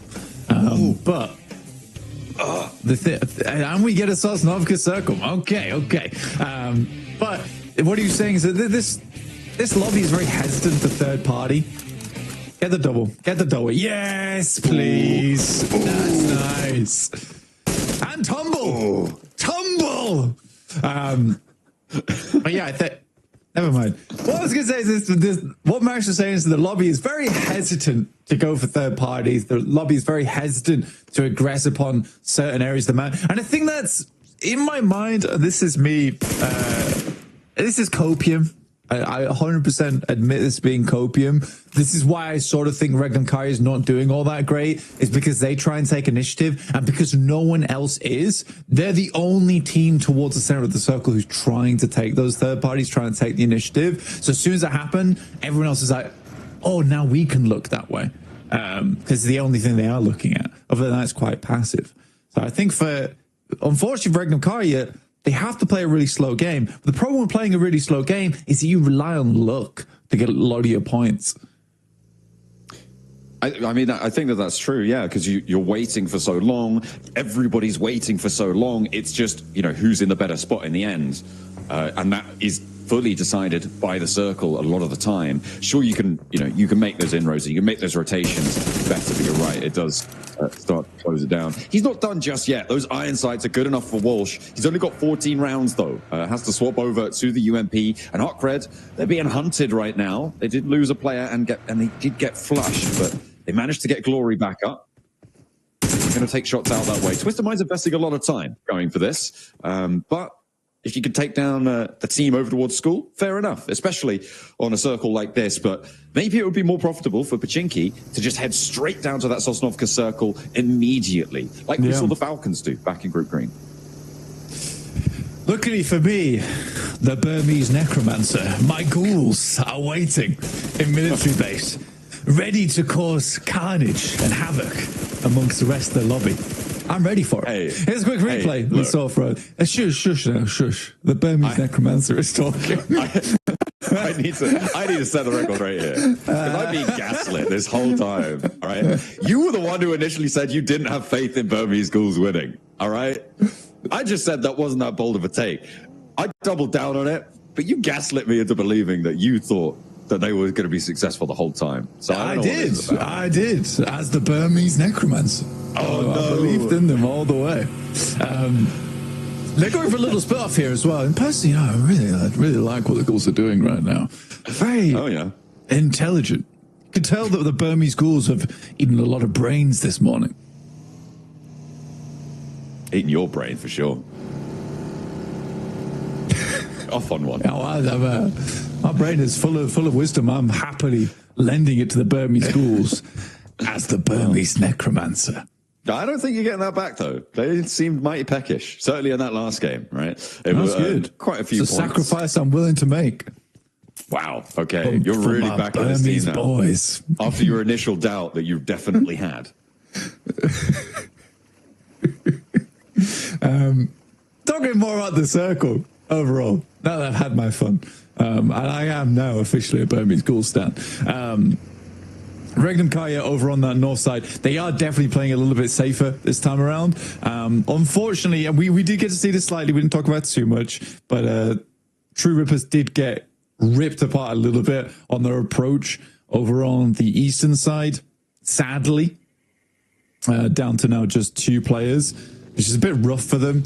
Definitely not all that playable. Suddenly you're thrown into this situation where you have to play a lot of these awkward angles, play around ticket booths. It's not easy. And that's typically something you want to be forced into. Well, you never really want to be forced into it. But if you are, it's something you want to happen around about the 18, 20-minute mark, where there's a lot less eyes on you and a lot less 4-man teams breathing down your neck. So I think for True Rippers, it's going to get slightly more difficult going forward. But it does open up a lot more space for teams coming in later. For instance, like The Flash, Arcred, Nuclear Zone, even Twisted Minds potentially. I mean, for Weibo, though, for E-Arena, they are very, very far away. They're all the way up in Severny, up in Georgopol, and they're going to be looking to try and keep that one going. I thought my feed had just frozen there, but Tony K was just not moving completely still. Never look at the map. I mean, yeah, fair enough. He's checking his inventory. He's making sure he's fine. I mean, they know they're pretty much alone here, so they don't really need to be worrying there. Just need to be engaging those big brains of theirs. It is funny because a lot of times when you're watching, it's kind of similar to what Max was talking about at the start of the day, where you get comments like, "Hey, well, I get 8 elims average in my games." It's a very different lobby. But also, you see comments like that. Why is that guy crashing that car into the tree? Because they're all looking at the map when they're rotating. That's all they're doing. We do have an interview coming up very shortly with the 7WG, as well as with my Burmese boys, Sitichi from the Burmese Ghouls. So we'll see what he has to say. And hopefully praises them a lot. No way. There's got to be. This has gone too far now. I like the Burmese Ghouls. They did well in that last game. I'm proud of them. Well, let's see. Shush, John, shush. Let's see what Seven asked them about and what they had to say in response. Welcome back to a quick report with the 7WG. I'm joined by the winners of Rondo in Day 2 of Group Red, BG, Ichi nonetheless. By the way, I got to give you props. In Circle 7, great scouting by you while your 3 teammates were pretty much just waiting in the compound. You went around, found a spot, and was just played perfectly. But I do want to talk about Erangel. Yesterday, your performance in Erangel, 13, 15, 7th. What are you looking to change in it going into Erangel? Because we do play it 3 times, and I feel like that's where you need to perform.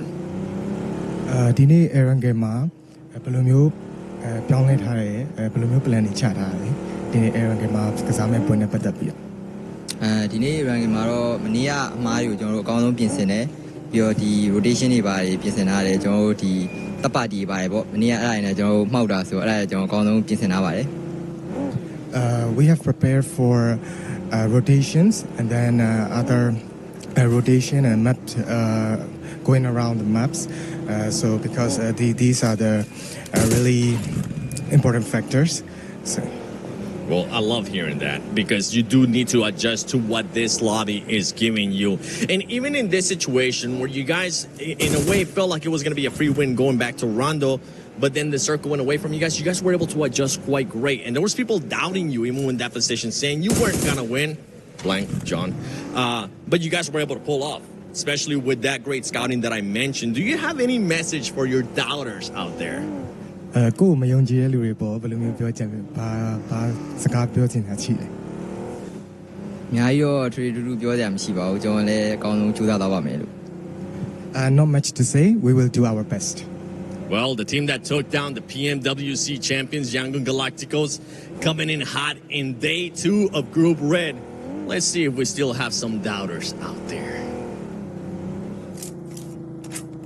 Hey, you know what? It's good that they're not taking your doubting words to heart, Blank. I'm glad that they're just going to try and put it on the battlegrounds. You know, so you know they're not going to be too harsh on you. I'm sure. In the meantime, though, big shifts on the circle as we head on over to the west side of Sosnovka Military Island. Teams seem to have condensed fairly amicably, and it's kind of what you were saying before, right? Not too much early scrapping. Obviously, we saw the drop eliminations come through into Arcred, onto True Rippers as well, but generally. Team's very happy just to chill out and play next to each other, except for Arena and Twisted Minds. They're still on the northern side, though, so they've probably got a little bit more to fight for. Similar situation over on the East Bridge. Yeah, I mean, Arena's pretty aggro. I think that they're very good at it. They slow it down a lot towards the late game, though, and I think the reason they get away with it a lot more than, for instance, Regnum Kaya is because they're an edge team. One of the only edge team that does get very aggro anyway, so I think they isolate a lot more of their fights, whereas for Regnum Kai, it's a little bit more difficult to do. And we saw that very clearly yesterday over towards Tornado Siren, where suddenly you've got 4 teams all in that position. And Regnum Kai is like, what's going on? Why are we not trying to eliminate one another here? This is weird. Slight changes apparently coming here on our angle for Burmese schools on their rotates. Well, look at this, lads. You don't have to rotate at all. The circle comes to you, which makes your lives much easier, I imagine, going forward. But Regnum Kai do have the central spot, I would say, central-ish for now, likely to move down towards the southeast eventually around those hilltops. But again, transitional routes are pretty good. They should be able to get some points off of the bridge camp. Circle shifting over towards that side, though, was unexpected, to say the least. Alliance now having a strong spot over towards the beachhead in those smaller compounds. A little bit more of a split required there, so I do think they'll have to be quite vigilant on the approaches from some of our other teams. Yeah, that's a really solid spot now for Alliance, for Burmese schools in the hills to the north as well. Virtus Pro starting to clear out the last 2 players of True Rippers. There's still one more to go, and they are on the north side of C Block under lots of pressure. Meanwhile, over towards this East Bridge, it's still just trying to hold this out, trying to get through. I mean, Nuclear Zone actually not doing terribly. It looks like they might actually just be able to send this one straight across. One player is on foot, so probably Krona does fall. It's pretty rough. I think it was quite a bold move from True Rippers to try and play C Block, you know? I think they had to puff out their chests a little bit more to scare off some teams, but alas, one player does go down almost immediately to Virtus Pro. Again, for Virtus Pro, it's also a slightly wild crash into C Block, considering there might have been a 4-man team there. Good shots from Regnum Kai, though, as Influence Rage attempts to push up towards the northeast and immediately gets rebuffed. That is the most confident we've seen Regnum Kai look so far in Group Red. Yeah, they held out that run really nicely against Influence Rage. 2 players carrying on further out to the west. We saw that bridge camp coming through for GK, who are putting a lot of stock in holding this east side bridge fight. It might work out quite well for them, Blank. They have got an outpost towards the circle. Nobody else really contesting at all for the east side of this one. I feel like this might play really very well for GK. Normally, I don't like sitting on those bridge camps for too long, but I think this scenario, it's going to work out for them. Yeah, I think it will. I think they can spend a lot of time here. It clears out a lot of area as well. Then you can start working the beachhead over towards the eastern side, even trying to play the high ground. I imagine that for ETSH, goodness me, we'll just play the compounds down towards the south side for quite a while. Online is to move from there. Weibo, they've been out in the blue for a long time, John. I think this is the first time they've been out of the blue for quite a while. In fact, they're not even out of the blue yet. What am I talking about? But they've got a lot of meds to work with. Hopefully he can get through. Arthur from Nuclear Zone underneath on the south side. He's going to let them pass, you know, as the gatekeeper. He keeps the gates open, apparently. A nice guy. Nice guy. No gatekeeping here. Yeah, I don't even know if he extracted a fee there. Weibo on 4 players. So they are, yeah, there's clear sailing. Enter. This is kind of bad news for Geeky, right? They were like, okay, those guys will, sort themselves out. This is a really nasty circle. Goodness me. Over towards the water. I mean, it makes Burmese schools' lives a little bit harder. Reckon Kaya as well, going to have to shunt on in. For Alliance, regroup towards the hill. I think that's the hill that DRX did so much on last time around, as the East Side Bridge concludes with Nuclear Zone going down. Our first team to be fully eliminated in our first Erangel today. Yeah, it's a brutal circle, man. Very brutal circle. I think it cuts a little bit of the compounding for Regnum Kaya as well. It's fairly interesting. Off the back of a 20-point game here for Regnum Kaya, that easily sits them up towards the top 3, right?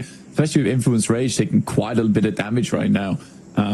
Little Boy sends out into the blue, over towards the water on the north side, which is an interesting decision. Might seem safe for a while. I think what he hasn't taken into account that there is also still a lot of teams to make it into the circle right now at stage 4. Still playing up towards that bridge and imagining that some of the DRX players will have sightlines over towards this eventually. Arcred still considering whether they should make that push or not. Good hold again for Regnum Kaya, just holding that bridge down, finding another shot over towards DRX. And that's really getting fraught over on the western side. There are 2 teams still yet to cross. DRX trying, but really, really suffering on the hold against Regnum Kaya. You've got E-Arena behind them. You can see their health bars on the right-hand side of the screen on the tower graphic there are going lower and lower. We're in stage 4, Blank. It's really hurting. And Kaiksei has to dash forwards. I think, is this the last player for DRX? No, they got another one somewhere surviving, trying his best. Kaiksei continues to run on through, but Wild immediately spots him as he steps too far down. Regnum Kaya can regroup. They'll play on. There's still many, many more points to earn, apparently, on this bridge crossing as NC2 gets picked up. So is the last to play for DRX. Needs to extract value, so any point matters. We'll be able to find the flush over on towards NC2. Finds that point, add it to the tally. Zed Wolf backing off as the zone starts to put the crunch on. Hey, if you can't beat them, join them. I actually think that's exactly what Regnum Kaya is doing right now. Is like, well, if people will fight us and they just hold us on the edge, then we're going to hold everyone on the edge. All right, no one's coming in. We're going to play this as best as we can. We're not taking fights. We are literally just going to hold you on your rotates because we know you all rotate really slow. That's okay with us. And they've done it quite well this game. I think it's a lot better, a lot nicer. Overall, quite impressive from Regnum Kaya this game. But less impressive in terms of like the flashiness of the match, but more impressive in terms of like, well, this is how we have to win. This is how we're going to have to play. Joker's on the spin, and he gets his jaw spun. Tries to rock up to the middle of the circle, has a tough time of things. ETSH are able to establish crossfire with the very minimal pieces of cover that they have. I don't think that shack's going to be too secure for long once teams are allowed to get anywhere near it within nade range, and this is a bust for them. Stakara goes down as well, and that's E-Arena out. The fact that there are still players, I was just going to say, those players on the northern side, Twisted Minds and Arcred, is a little bit crazy. Walsh as well has made the swim. So for Twisted Minds, they're just seeing what Lord can get done here. The circle does go to the coastline, so they can keep going for a little bit longer. Lord raining for up on high here as Hardpoint doesn't quite have the angle. Drops down a little bit too low, and Lord follows him. He's getting in and amongst them, but he will not be able to find it. Goes down, gets flushed immediately. That will be a res for Glory, as Walsh was actually eliminated in the meantime as well across the river. Oh, man, that's so sad. I felt the glimpse. He realized to himself, he's like, I gotta go for it. You know, I'll never live this down if I don't go for the jump. You know what? I respect the jump. It was one of his few options, and he went for it. Okay, even he goes down there. I think everyone can agree that was a cool play. That was a cool play. Unsuccessful, but a cool play. You know, and that's what makes him the man of the lobby right now. All right, big hours for Twisted Minds. Real men jump. Yeah. They are. Verse Pro trying to move over by the way. The open ground. Yeah, Aragorn will be taken down though. I mean, this is really tough stuff from the southeast side. It's been treacherous, tumultuous on the south side for a long, long time now, Blank. But it seems like it's all coming to a head for Versus Pro. They've been back of the queue for this rotate for a while, and Weibo will punish them. GK as well, establishing that hold on the northern side. will be shutting them down. Virtus Pro not going to go very far here in the first Erangel today. Burmese Ghouls, they're up to bat now, and they too have a really tough time getting into this. Come on, Burmese Ghouls. It's balls. You can deal with this team. I believe in you. It's way better, I think, isn't it? Yeah, well, if they want to go that way, sure. You know, it's unlucky. It's unlucky. You know, what could they really do there? That's a tough rotate. They may have started towards the center of the circle. You know, it doesn't mean that they can end up in the center of the circle. It doesn't always work in your favor.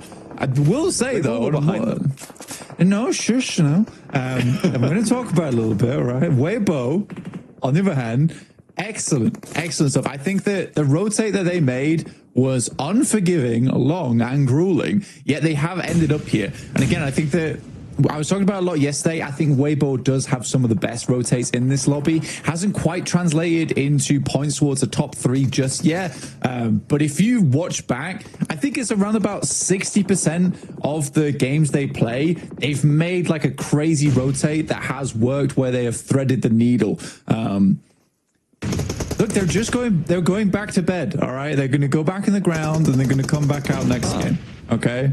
All right? Okay. It's a little sleepy nap time for the Burmese Ghouls. They'll come back stronger. But yeah, for Weibo, I think 60% of the games, their rotates have been on point. Looking pretty decent with it. 5 elims to show for this match. After guarding out on the southeast side, Wild stepping onto the beach, able to get another point for Regnum Kaya. So they are going blow for blow right now with Weibo on the eliminations this game. Very close to each other on the tables as well. Both in those chasing positions right now. As Regnum Kaya, I mean, they have free reign over this beach at this point. With Team Flash condensed, clumped up.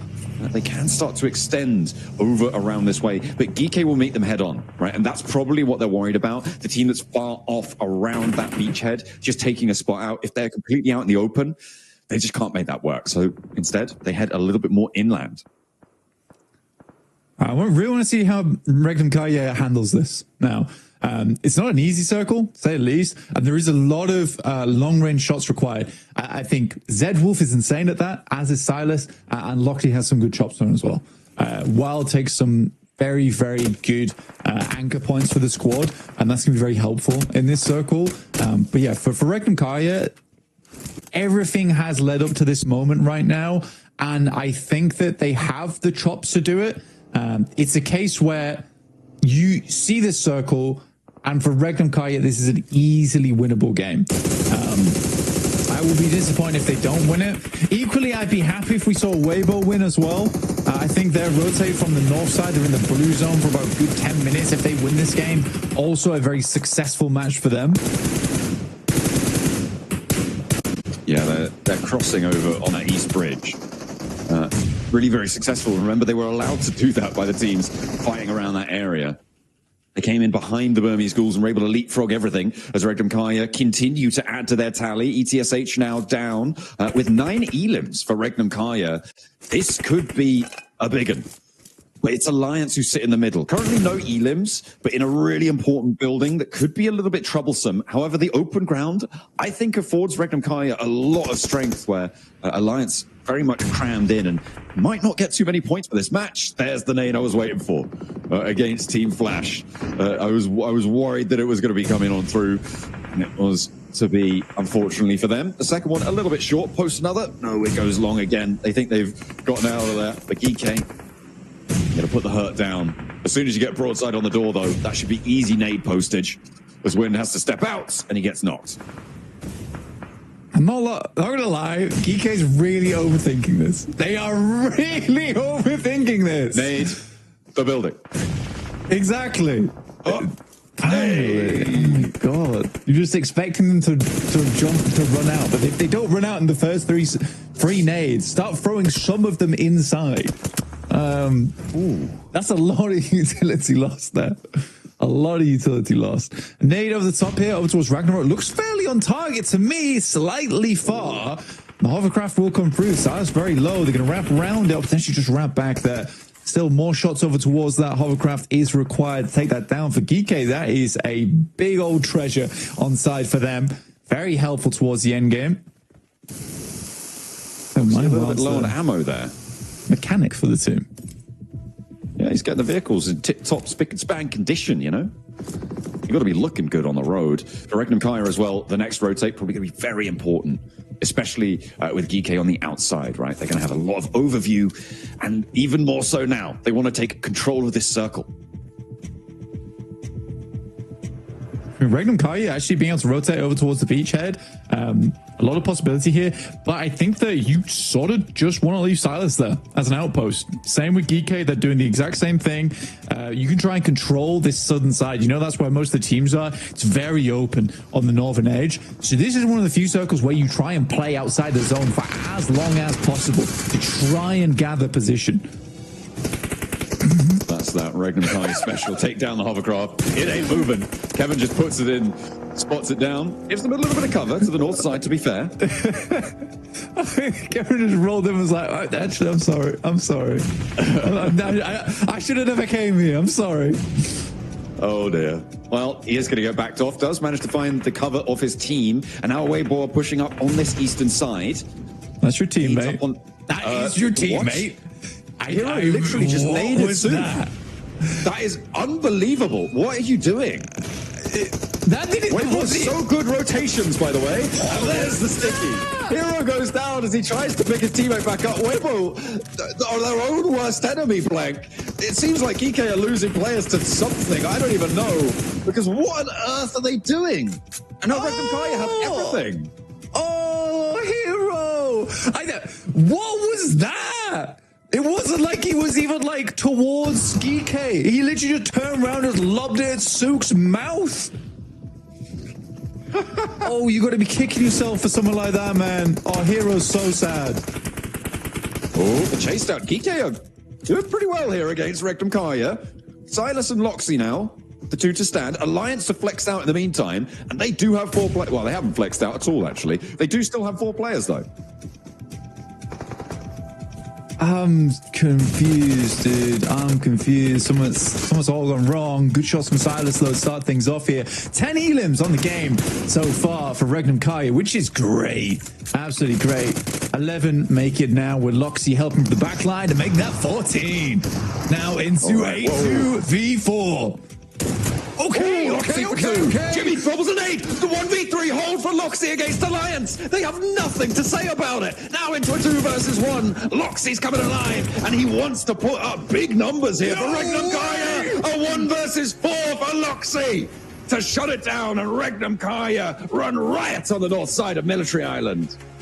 Oh my days, Regnum Kaya. You lose 2, but suddenly Silas, as well as Loxy, goes Super Saiyan in those final moments. Silas is pretty mad.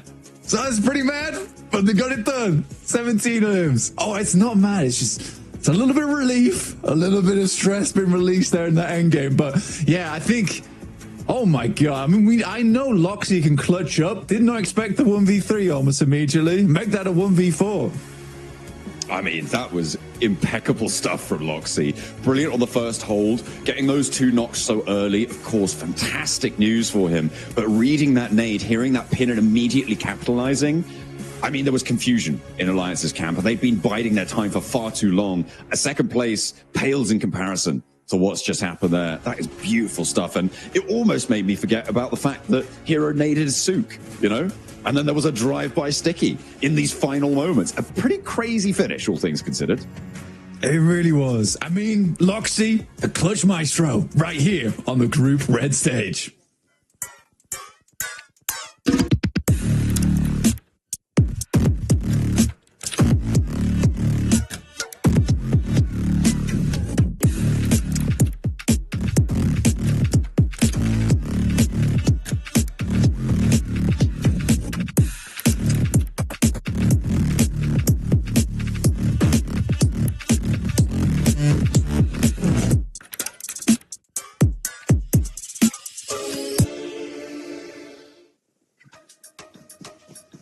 Alliance were on the road to victory, but Regnum Kaya Loxy said, "You shall not pass." The 1v4 comes up to get the chicken dinner, and right when Regnum Kaya needed it, Max. Let's freaking go! This is the Regnum Courier we've been waiting to see perform, and this is the top tier level gameplay you can expect, and we got to rewatch this clip in Iptra. Loxy using this door frame to its full potential. The 1, the 2, and the 3rd as he goes for the nade. What incredible discipline in that shed. That was 10 out of 10 stuff coming out from Loxy. It was so good. I mean, the quick flicks paired with the in the vehicle, you know, getting the knock in the vehicle, the quick flicks coming through around the corner, and then just moving out of the way, having that withal to not get naded, coming around out the outside and going, yeah, you are nothing. I just got 3 of you. 1 more is nothing. I'm going to win for my team. Loxy coming out the gate, just swinging like that. I love seeing that. What a play. That is how you get it done there, folks. What a crazy first air gale here for day 2. We get an insane military circle and hard shifts up to the north. I think Weibo's going to get gate kept on the Eastern Bridge, and then they get it for free. I mean, this match had it all, Max. Come on. Yeah, it also had hero nading Sook. Maybe they have some drama happening behind the scenes. I don't know. That looks too intentional to be a mistake. Okay, I don't believe it. We'll see. We'll see if the drama channels on Instagram are going to be able to uncover what's happening beneath the surface, because there's definitely some drama happening there. But no, okay, I'm just meaning. It's still, I do like the approach of Weibo actually, Niptra, in that game. Trying to push on the eastern side, take the high ground away from Geeke was the right approach. But the execution itself was just, sorry to say, but complete mess in my opinion. What was that?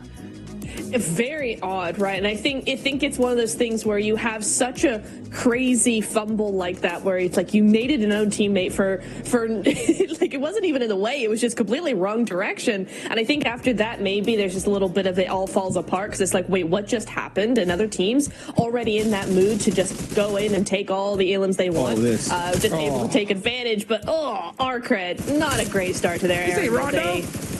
This ain't Rondo. What you doing? Oh, it's bad. It's bad. It's really bad. But, you know, a lot of teams. I think it's really just we're seeing all these nasty clutches coming in here because both bridges were locked. Wait, what happened there? 60 after that shot. Through Rippers. He's like, yo, what's going on? Hello. What are we doing here? That's so funny. But to be honest, for True Rippers, it's kind of rough, Diptra, because they're going out early today, which we can't see that happening the entire day. That's a hard start.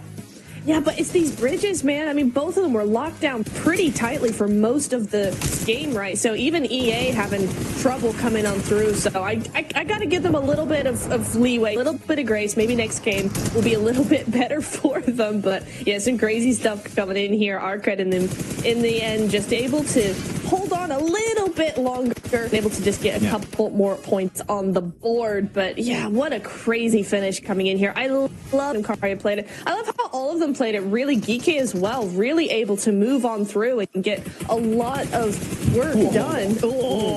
Not happy. I feel like we have to change these desks every day almost. Dude, they're just getting slammed all the time. Huge nade going into that shed of Flash. And actually, talking about Alliance and how they just got 1v4'd by one player, Loxy from Regnum. Maybe, just recommendation, when you want to push a shed, maybe have a nade or Molotov to force him out, because he was using that door frame so well.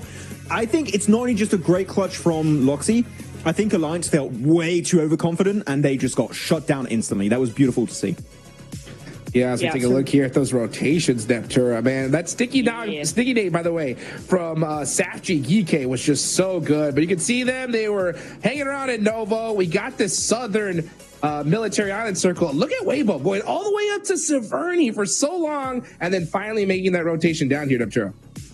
They did, and they used the eastern bridge as well. I want to know how they even were able to cross it, because that's some crazy rotations coming through here. Just able to slip on by past Flash, coming on through down to the side, and Geeke as well. I really liked their 1-3 split going over onto the beach with Kevin, right? A really protective rotation coming here. A really nice split that they could protect themselves and also control the rest of the lobby from that beach side, make sure nobody came over. So really good stuff from them. But yeah, I think Weibo could have won it for sure had they not had the because Regnum technically were on the low ground, but it is going to be a Regnum win. 28 points on the board. They're running away with this Yeah, and Blank is even telling me in the chat right now, in the analyst chat, that they had, even for Ringham Kara, they had one pleasant anchor point on Sovnovka itself. So that just facilitates, not only facilitates the transition, it helps you pull it off so much faster. So Ringham Kara really having a lot of like just observation hacky to the max in this game, knowing it was going to be heading to Military Island.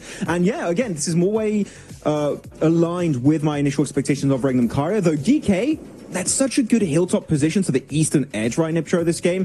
And teams try to wrestle it away from them, such as Weibo and Virtus Pro, but if you're going to fight it, send it. Commit to the fight. Yes. I feel like they just got then like, okay, we can stay here, but guess what? You're in range. Bye-bye. It's such the case, isn't it? Like, it's always this thing of you either move, you either stop early, or you go full send. You don't stop in the middle. Never stop in the middle. It's never good for you. As we see Loxy, of course, going to be the MVP. There's no way he can't be, right? 6 eliminations, 4 of those to get the win. The 1v4 coming in clutch here. MVP. And what a player who deserves it, right? Like, you can't get better than that. Let's take a look at the overalls, and oh my goodness, look at Random Karya. I mean, yeah, because we talked about it right before this game started. Influence Rage had 68, right? Random Karya had 48. That was a 24-point difference. Influence Rage put up nothing. They put up 28, and Random Karya jump up to the top 3 here, Neptura. Ooh, yes, Regnum Karya, finally! I mean, I know we came out of the gate going, hey, this is exactly what we wanted to see from Regnum Karya, but 24 points, I was like, yeah, it's one good game, but in the very next game to go from, oh, we need 24 points, we're going to get 28. Easy peasy, let's just do it. Top 3, and I will say Influence Rage out of the top 3 for the first time in Group Red, right? So not Regnum grabbed their own spot, they also knocked down a team that's been very, very consistent so far. So GG Regnum, they must be feeling so good after that one. Hopefully they can keep this consistency up, and you know, they're not too far away for #1 spot. Yeah, we're talking about Regnum a lot, but I feel like it's kind of deserved after such a strong performance. But to go on a little bit more of a negative here, it's going to be then Virtus Pro. I think that push onto DK was just... I don't like going harsh on my wording, but it was so poorly executed. You just go in a position that's unplayable. Aragon just getting absolutely smacked in the head the moment he gets onto that rock next to the hilltop. Yeah. And they were initiating that ascent right after such a good Rondo match, Niptura. And then you just follow it up with this game. Yeah. Are they going to be able to leave the bottom 5 after these back-to-back performances? I'm like, I don't know. They're so inconsistent. Yeah, and that's not something we expect from them at all, right? It's the consistency that we've been really counting on from a team like Virtus Pro. But yeah, I think it's just they got a little bit nervous, maybe. They didn't want to go the full send route. It was the only play they could have made if they wanted to go in that direction. They had to full send it. They just stopped short, and that stopping short is what sends you back to the lobby instantly, as we saw. And also Burmese Ghouls did the exact same thing, which blows my mind, because I'm going... off the back of a win that was well executed, you come into here, you see VP do a bad play in a bad spot, and then you do the exact same play in the exact spot.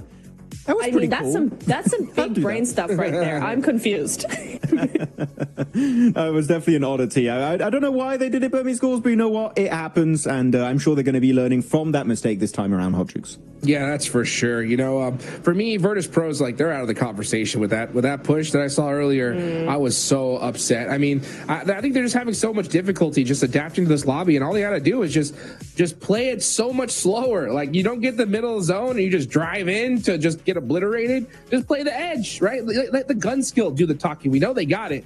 I don't know if they can make that change, though. I think it's a little bit too late at this point, especially with how we're seeing these top teams perform. By the way, you know, we got to talk about Geeky as well. They jump up the leaderboards in a big fashion. They were in 10th place with 38 points. With this performance, they're now in 7th with 57. So a good chicken dinner for many of these teams in the 4th place.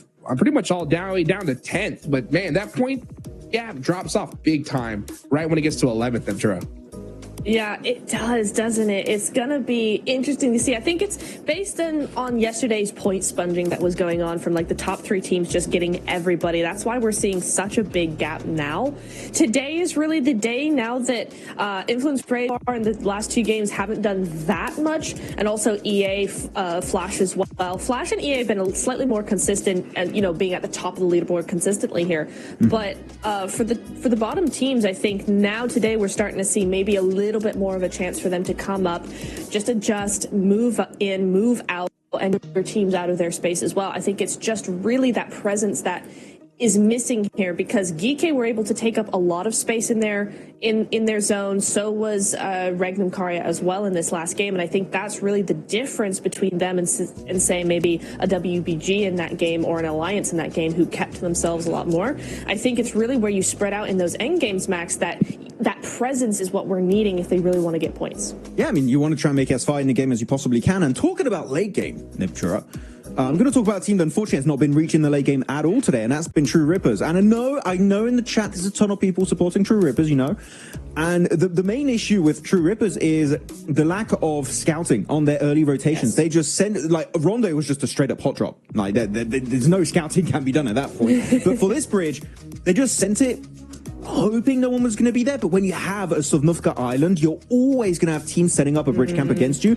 And even if there isn't, you should always scout just in case there is one team doing that. So True Rippers, more emphasis on scouting, gathering information around you to make sure you can avoid those early skirmishes, because they just don't help you in the long run. If you lose it, guess what? That's a 0-point game that we just witnessed. So True Rippers, we need to see a step up here in the early stage. Well, you know what? We need to see a little bit more from Geeky as well. We got the 7WG down on the stage there with Ragnarok. Let's see what they got to say.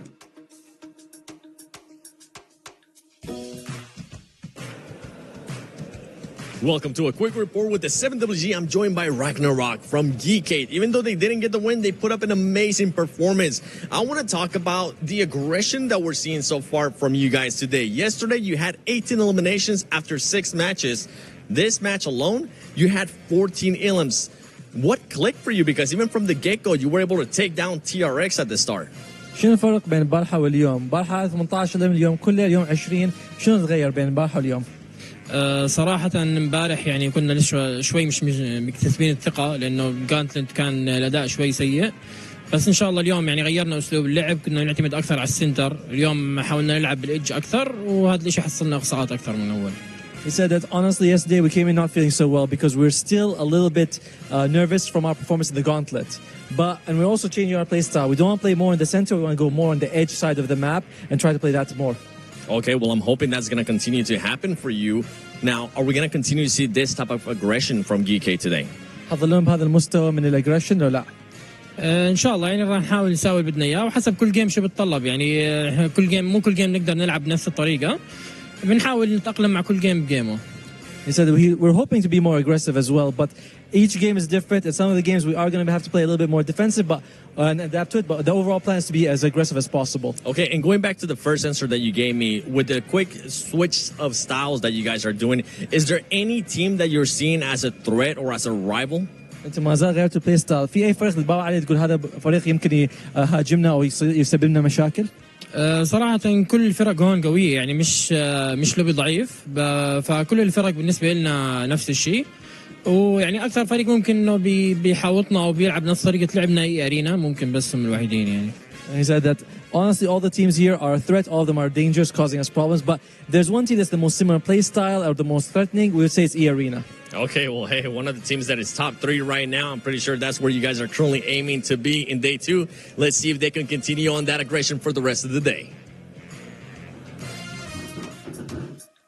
Good answer. I like it. They're there from Ragnarok. I mean, E-Arena are definitely a threat in this lobby for sure. But the answer that stood out to me the most, right, was the fact that, yeah, they were nervous. I mean, who wouldn't be after having a rough gauntlet? But they said, you know what, let's change the play style. Let's start playing that edge, Max, man. And it's working for them. They're not just driving to the center and seeing what's happening in the middle of a gunfight. No, they're playing the edge and making it happen. Yeah, it's just a solid gameplay. The thing is, I don't have anything bad to say about GK, and I don't have anything to be like, wow, this is an insane team. It's just like, right now, it's consistent, it's average, it's good to be middle of the pack.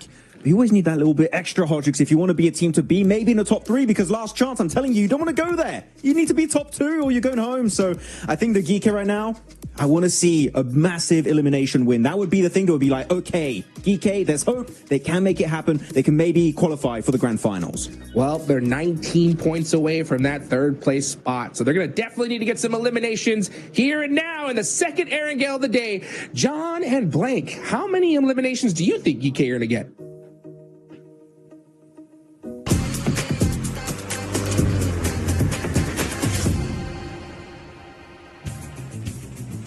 I'd say probably 6 or 7, 6, 7, you know, something like that. What do you think, Blank? Yeah, maybe like 8, 9. What do you think, John? No. 6, 7. 9 or 10? Yeah. Absolutely. 11, 12. Oh, yeah. We just love counting. From that south side of the Sosovka military base, we are heading up to the north side on the plane path for our second go around Erangel. The analyst desk is fuming right now, but they are just going to have to grin and bear it because I've got the mic. Yeah, you like officially unstats, bro. You know, because that like kind of means on call, right? On call. You're on call. Sorry, I was busy coughing just then. What did you say? Playing back from the south to the north side. Shooting range, a little bit of a different one this time around. Slightly less egregious than our last playing path. For Regnum Kai, actually, this is so good for them after the back of that last game. Just because now they can really play a slow game. Because everyone else is playing really slow. But the difficulty is getting those big points and sort of having to manipulate the games to go in your favor has been really difficult. For Regnum Kaya, that win is so imperative to get at this point in time. That now allows them to sort of just play a much easier game, get those consistent points. This is difficult, you know, very western playing path to a sudden hard shift on the circle over towards the eastern side means a lot of teams need to get moving early. For True Rippers, great start for them, you know, starting in Milta. They drop down towards the south side anyway, towards Farm. They have a fairly consistent rotation path here. Boston able to find tops there from the Flash over towards the north side. It's a good start for VP. VP is, I think that this team bows it out sometimes. I'm not a huge fan of it. Like, they're very good at the game. They've got great gun skill. Some of their rotates are good. And then some points of the game, you just see them play, and then they'll just go off and make a weird maneuver that was totally unnecessary. Just like who we've got on our screen. Mr. Hero himself, who is actually a villain. Oh? No, surely not. Look, he's been banished to the north side of Severny. Yeah, you don't get to play with the rest of it. No, he is still closer. But I mean, I really desperately want to know what happened. I mean, Hot Jukes highlighted it before as well, right? With it must have been that he thought it was a smoke. Like that's the only reasonable explanation for what he did. Because like, yeah, it's bad. That's just really bad.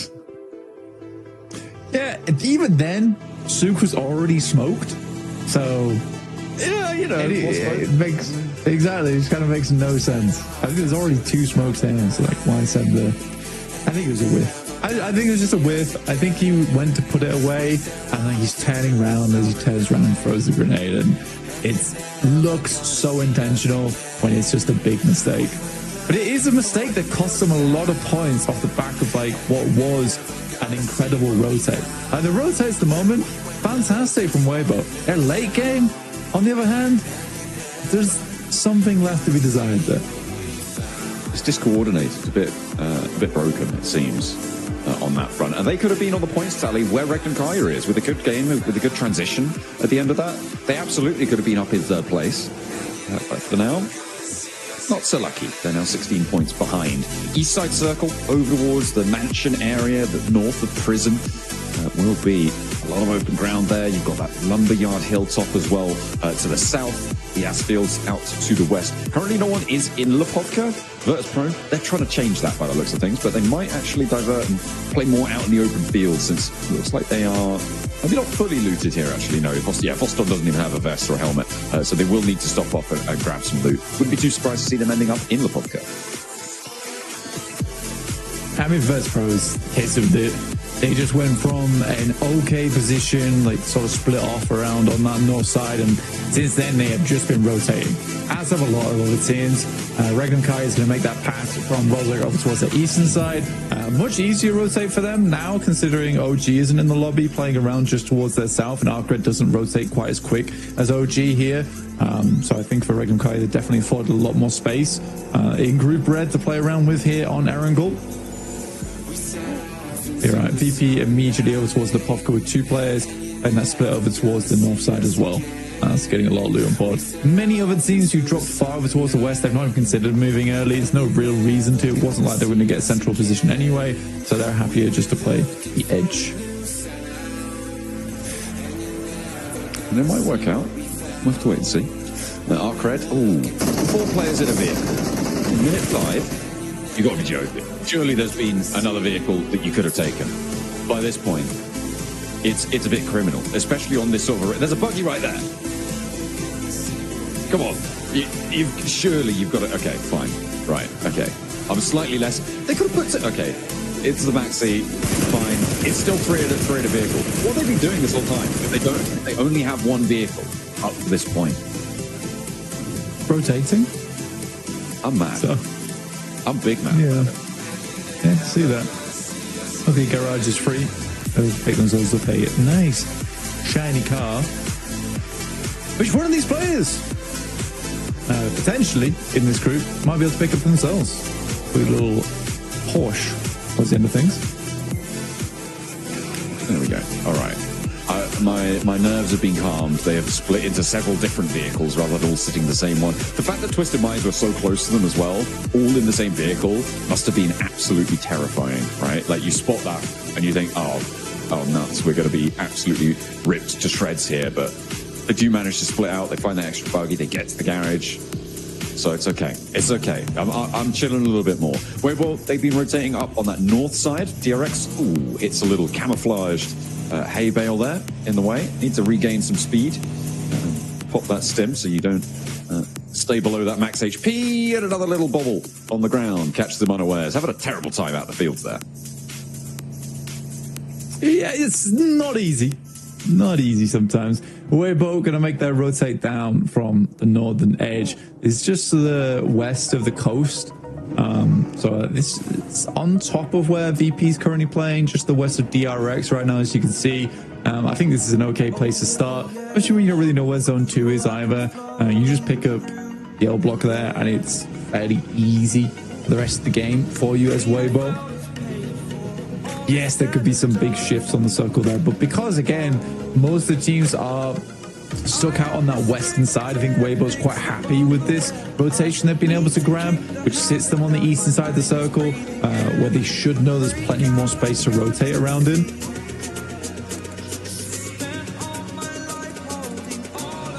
And they have got a couple of teams close to the center, but it is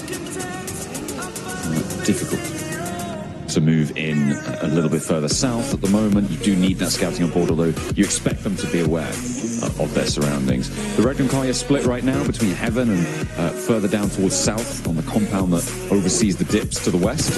But one of the compounds, rather. If that's going to be favorable, if they can hold that split. I mean, holding Heaven as a split, I feel like is very, very bold. We'll see if they're able to do so, because it goes kind of dead center onto that Regnum Kai split. Keeps Twisted Minds in it as well. A difficult compound to hold, to get out of. A little bit easier to hold. I'm just waiting for this regroup for Regnum Kai, because I feel like the teams in the north are just going to blitz that northern side. Yeah, I think that you'd be right to say that. I mean, for Regnum Kai, you're going to regroup potentially at some point. You might be safe enough to hold it for another zone or two if you're really lucky, just because so many teams are really crunched on that outside edge. I think also Regnum Kai is slightly safe, where they're assuming a lot of teams aren't going to crash these locations. As long as they take shots and they send players off, I don't think there's a lot of teams that want to crash in stage 3 or 4 at the moment in this lobby, which leaves them very safe. And I'd love to be proved wrong. On that aspect, I'd love to be proved wrong. Well, and I'm already getting slightly proven wrong, but even then, I think that's like last-ditch attempt there for the flash. We've still got 2 more players up towards the As fields. They did just try and send it, and I mean, it goes back maybe to what you were saying earlier, Blank, towards the start of the day, how this lobby feels a little bit timorous sometimes, a little bit timid, and that's what maybe Rick and Fire are banking on, because right now nobody is crashing them, but there are crashes, and they're happening on the Weibo, and they are holding off very, very effectively against Nuclear Zone. 33Z hears that pin pulled and immediately repositions. What a clean hold coming through from Weibo. Getting bogged down in this compound is often a death sentence, so the fact that they're able to clean that one out nice and quickly, nice and efficiently, is brilliant. Hey, Hero threw a good grenade there. That was nice. I know. I personally think that a lot of the crashes that we're seeing come through are born not out of a decision, but out of desperation. I think a lot of the crashes are like, we have to go for this spot, we don't have much choice. Instead of, we'll take this spot because it's good and we're confident we win that fight. I don't think there's a lot of that going on. And I think that's the main thing that is sad for me, especially for a group stage, PMGC. Yeah, like you say, it's a bit of a timid lobby. There's definitely a few exceptions to that rule, but because it is so timid, like again, Regnum Kai is just forced to play a slower game. It's taken them a day or so to kind of figure that out. But again, taking this 2-2 split, it's the smartest thing they can do here, where they know that teams, if they crash them, they're likely a 2 or 3 man squad, and they're happy to hold that off from those positions.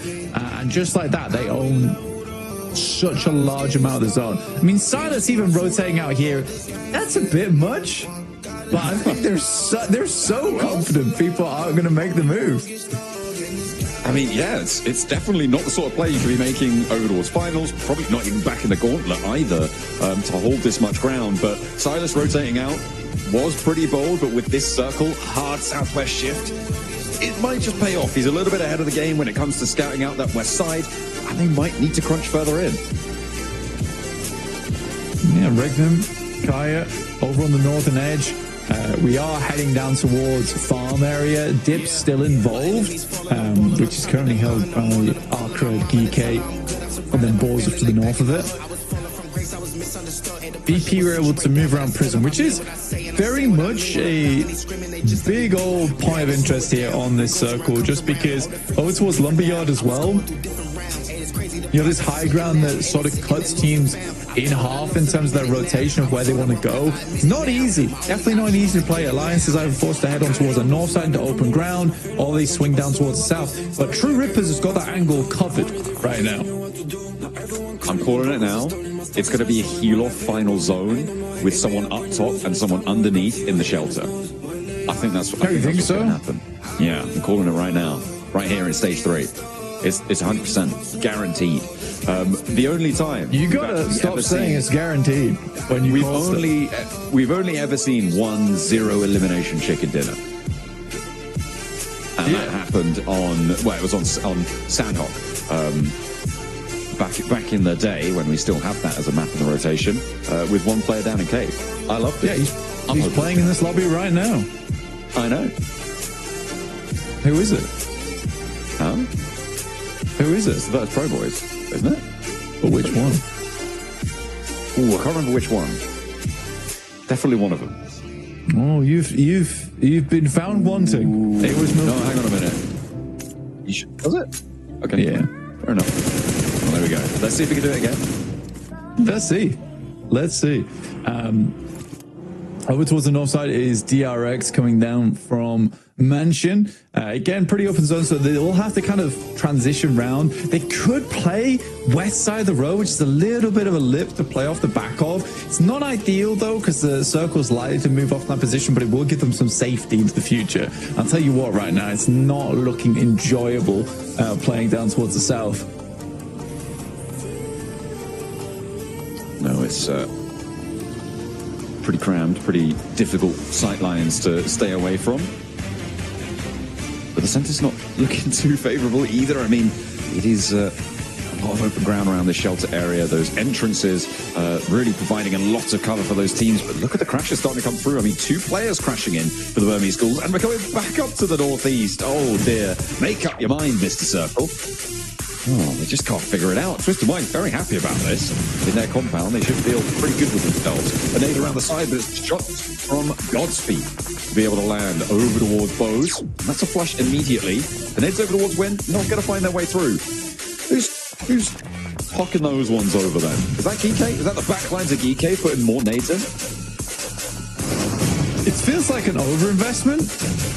I feel like they could just clear the angle potentially as a 2-man, but I mean, you're walking so close to this. Yeah, finally. Yeah, they did, by the way.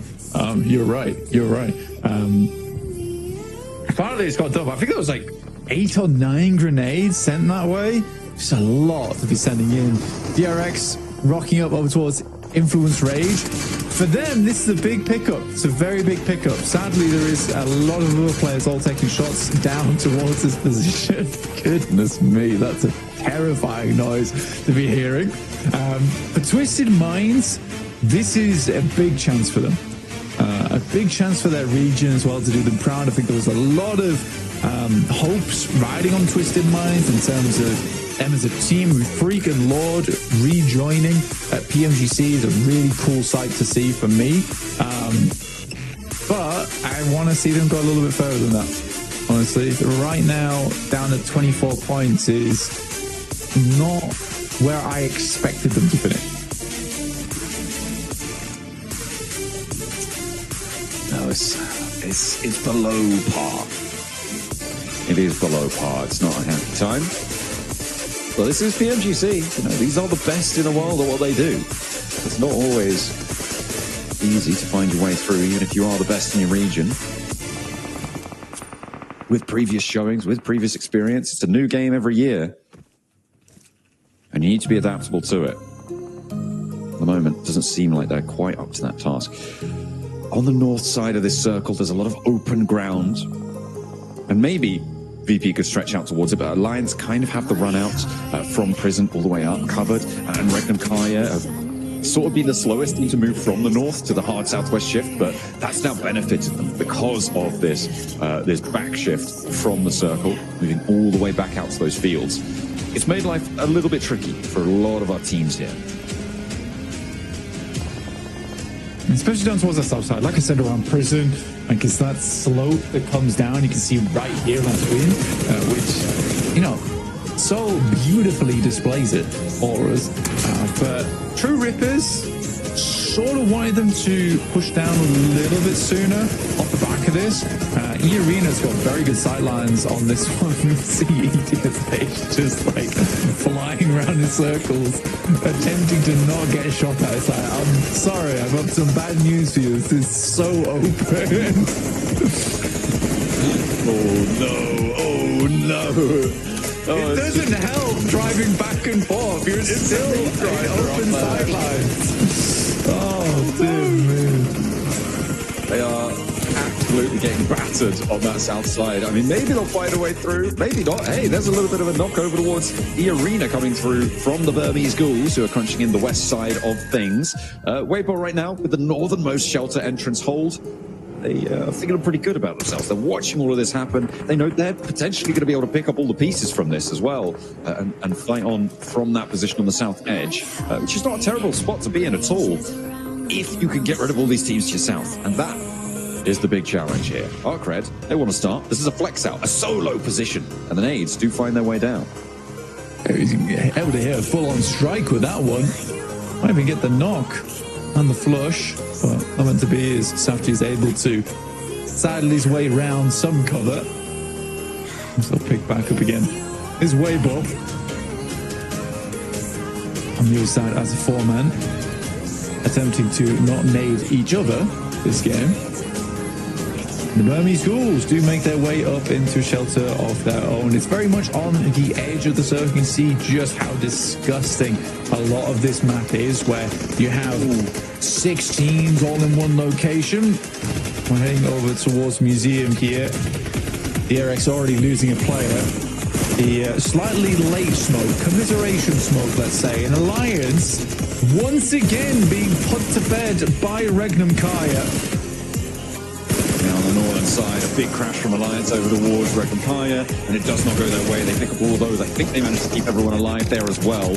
On the hold, we're taking shots every which way though, and it's really E-Arena on that south side who are going to have the majority of the focus on them. They've got 2 players left standing as ETSH finally fall. E-Arena, Geeke, both going low. There's more Molotovs, more nades coming through, and Easy for Bad Boy is putting such a pinch on this fight.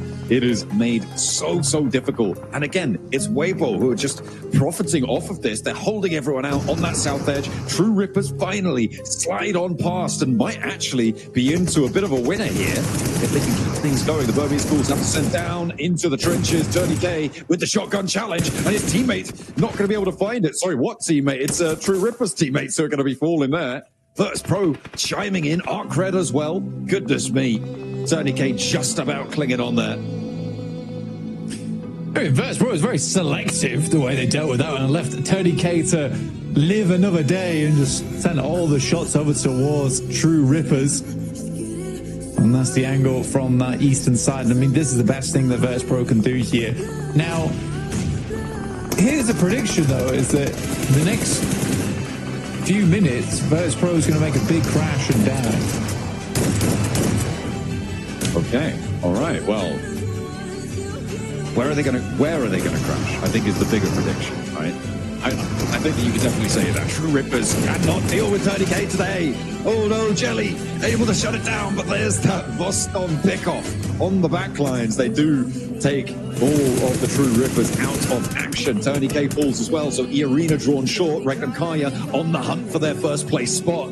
A little bit of ascendancy at the start of today with 2 Erangels back-to-back on big games potential for a big points tally earned by Regnum Kaya. As the circle shifts away from them, though. And this might be the time to crash towards Twisted Minds, or do you wait a little bit later and try and go out to the fields? For Twisted Minds, the only difficulty is the DRX is on the south side, so if Regnum Kaya did want to try and crash over towards the north side of it, you could potentially get something done there, but it looks like they're going to try and wrap around towards the east here, John, instead. At least 2 of the players sent out as outposts. Milky Way, do they see the vehicle? Is the vehicle hidden? As soon as they see the vehicle, they'll probably know a player is there. Milky Way on the move. Virtus Pro, they haven't gone for their crash yet. I'm still waiting for it. Sort of slowly pushing into that fight on the south side to have an impact, but what more they can do? Hot Red, I mean, they're flexing out down here for so long, and they want like, oh no, we need more elims for this. Come on, Easy for Bad Boy went down. We need some value. Let's get stuck in. And they're waiting. To their credit, they are waiting. Oh, here comes the Virtus Pro crash. Blank, they're going into Weibo on that northern shelter hold. Let's see if they succeed. Are they going to prove you wrong? Because a lot of damage already done. Suit and Order immediately falling here. Hero as well. But Virtus Pro, I think they're getting torn up from some which way. I think that's the Burmese Ghouls. 2 of their players are down as well. Now it's up to 33C to hold down his team as Milky Way lights up the ground floor. Maybe he's going to send downstairs to go for that heal off after all, but no, has to stop because there's a Molotov in the way. Virtus Pro, it's not a full wipe, and they might actually get the reset. Yeah, it's not horrendous. They do get some points off the back of that. Now the rest of the team is looking to push downstairs. They did get themselves back up into position, and there he goes long. It's not enough. Luckily, Hero attempts to get one down, will pick up the point for his troubles. And there is a reset available there for Virtus Pro. Not with the Burmese Ghouls pressure on, though. They actually fell in behind them, and Virtus Pro are downstairs, picking up players, trying to get out of there. Arcred all the while are suffering. They tried to get stuck into the fight. They've only got 4 elims for it right now, Blank. As Weibo have been displaced from this northern side, it is a scrabble for the spot. Burmese Schools want to go a little bit further in. Let's see what more they can do, but on the outside, Regnum Kaya did go for the fields. They're playing a 2-2 split again. Yeah, fair enough. They're just controlling a lot of the zone. They really are controlling a lot of the zone. I think that they can see that Twisted Minds is so unwilling to leave that outpost and get anything done. I feel like if you were Twisted Minds, you'd look to try and clear DRX a little bit sooner and then control where Regnum Kaya was coming in from. Instead, now, Regnum Kaya just has a absolute freebie of a lobby, and still Twisted Minds are doing nothing. A little bit passive from them. DRX are on the wall, but Virtus Pro, anything but passive. Burmese Ghouls cannot get through them. And they're still down in the tunnels here, Black. Regnum Kaya actually have now transitioned all the way down south. They are sat atop the pack. And it's going to go well for them. They're just going to keep everybody in. I mean, maybe they don't really have too much of a choice against the last player from Arcred. But that is what you're looking for. Across the way, DRX going down does mean Twisted Minds might find the confidence to get out of there, but Zedwolf just has the angle. He's going to keep spraying as well. There's no reason not to keep spraying this angle. He'd love to get that pick off there. If you can weaken the museum team, their end game becomes so much more simple. And they can continue to sweep. This might be the back-to-back hit for Regnum Kaya. I think they may have cracked the code, John. Good preemptive nade over to SAFG, actually. Pretty huge. Hardboy did take some shots over towards them before, so they're aware of his position. And to get out of there, yeah, it's not going to happen. You're just not going to be able to find it. On the downstairs, the man himself does emerge into the light of day. The Regnum Kaya are ready to greet them. However, maybe they regret that. They didn't need to step too far forward. Zedwolf goes very, very low, but Wild is holding his nerve, moves in, and there's a refrag coming on through, though, for Voston, who stays alive and gets two. Elims pouring on into the Virtus Pro bank right now. He's the last player alive, and Regnum Kaya are getting ruined on the run out from Virtus Pro. They had it all under control, but it's gone to pot now, and Wild cannot find Voston out in the open. It's Twisted Minds who are going to be able to pick this one up. Boss was so hungry for the elims there, dude. You're so hungry for the elims. We'll pick a couple. I think Wild was slightly far away trying to set up the nade. The nade comes through slightly late for Regnum Kaya. Now, Twisted Minds technically should win this game, but they've got really no utility to speak of. Ooh, you're right. And I mean, they've lost their forward position as well. Everybody else is so split, though, right? With Silas completely split from Wild, they're essentially two solos. But Silas does have a much more central position. If the circle shifts south, I mean, sure, they got the numbers, but they're only really three in effect, right? Because Walsh, very inaccessible. Voston and Wild, their duel is still going. As Voston have the Molotov, Wild will be forced back behind the buggy. Voston trying to spray, but steps up into the sightlines of Twisted Minds. Can't afford to go for it, but Wild takes the bullets too. And now Silas is all alone. Virtus Pro have turned the tables. Yeah, that's Shudo actually getting that shot over towards Wild from Twisted Minds. Silas wasn't quite able to hold that angle. Good shot towards Freak to start things off, but I think Voston should be coming through with the backstab very soon. Not quite. Oh, sets himself up behind it. Smart. Move out for Walsh is interesting there. Silas dips down, maybe looking for the push out further. Voston on high, doesn't stop the res onto Walsh, but he doesn't need to, because Lord decided, you know what? I'm actually just going to go and fight this instead. I'm not going to go for the res. Twisted Minds, I mean, no utility is really, really rough, and he goes for the shots underneath. Voston, the Duel Meister, looks for more, but Lord is able to do what Wild could not there. Virtus Pro, 12 elims, though. It's as good as we've seen them. And they'll be happy with that. Up into top three, though, for Arcred, who he's been chilling behind this rock for a long time. Yeah, can Arcred do something? Anything would be great at this point. He's going to have to move. I think he has had an angle onto Chudo at some point during this game. Oh, Silas isn't investing in the first aid kit. Also, awesome bandages. Finally looking for something. Come on, Hardboy. This is your chance. It's a free... That's a free shot. It's a free shot. Doesn't want it. He's waiting for a better deal. I mean, Silas is closest to the center of everyone here by a hair, but other players are going to have to move slightly before him. It's all down to gun skill because there is no nades. And now we're in zone 9. It's a big task ahead here for Silas. Our boy will have to move out into open ground. Maybe a little bit of a distraction here for Silas, potentially. I think Tudor might be very preoccupied with Silas and might not spot him. Oh, he doesn't know. He's complete broadside. F1 go for the spray. Hardboy doesn't connect, though, and now the Tudor answer. Quite. Silas could go for it, though, and find Hardboy. It's a 1v1v1 out in the open, and Silas puts them up to 12. He's slightly more central, and Lord has to push towards him. Oh, this is a nightmare for Twisted Minds. Silas might be able to do it, but no. Lord is closer to the center here. Silas will have to move first. He has to step up. This is going to be an impossible challenge. Surely Silas can't do this. Oh, he just has to hit the shots. It's the thing. I won't be able to do it. And Twisted Minds will able to be finishing out this game. But what a messy ending that was.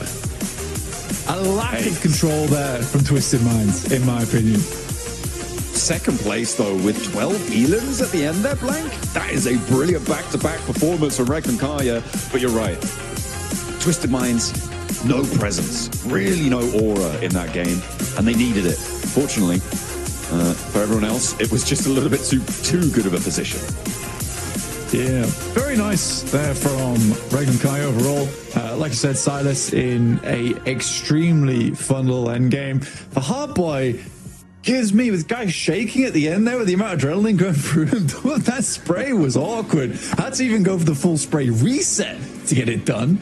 But yeah, for Twisted Minds, I wanted to see a little bit more out of them there. They do get the win after all. For some teams, that's all that's needed to get that confidence back on board. It's like, you gotta get your shoelaces done. That is important. But yeah, I do think that game in particular, VP do a very good job as well to get some more points. It was much more convincing from VP that game overall, which I was happy with. Well, they do close it down from the museum. They're able to put everyone else down in the dirt, but only just for Twisted Minds.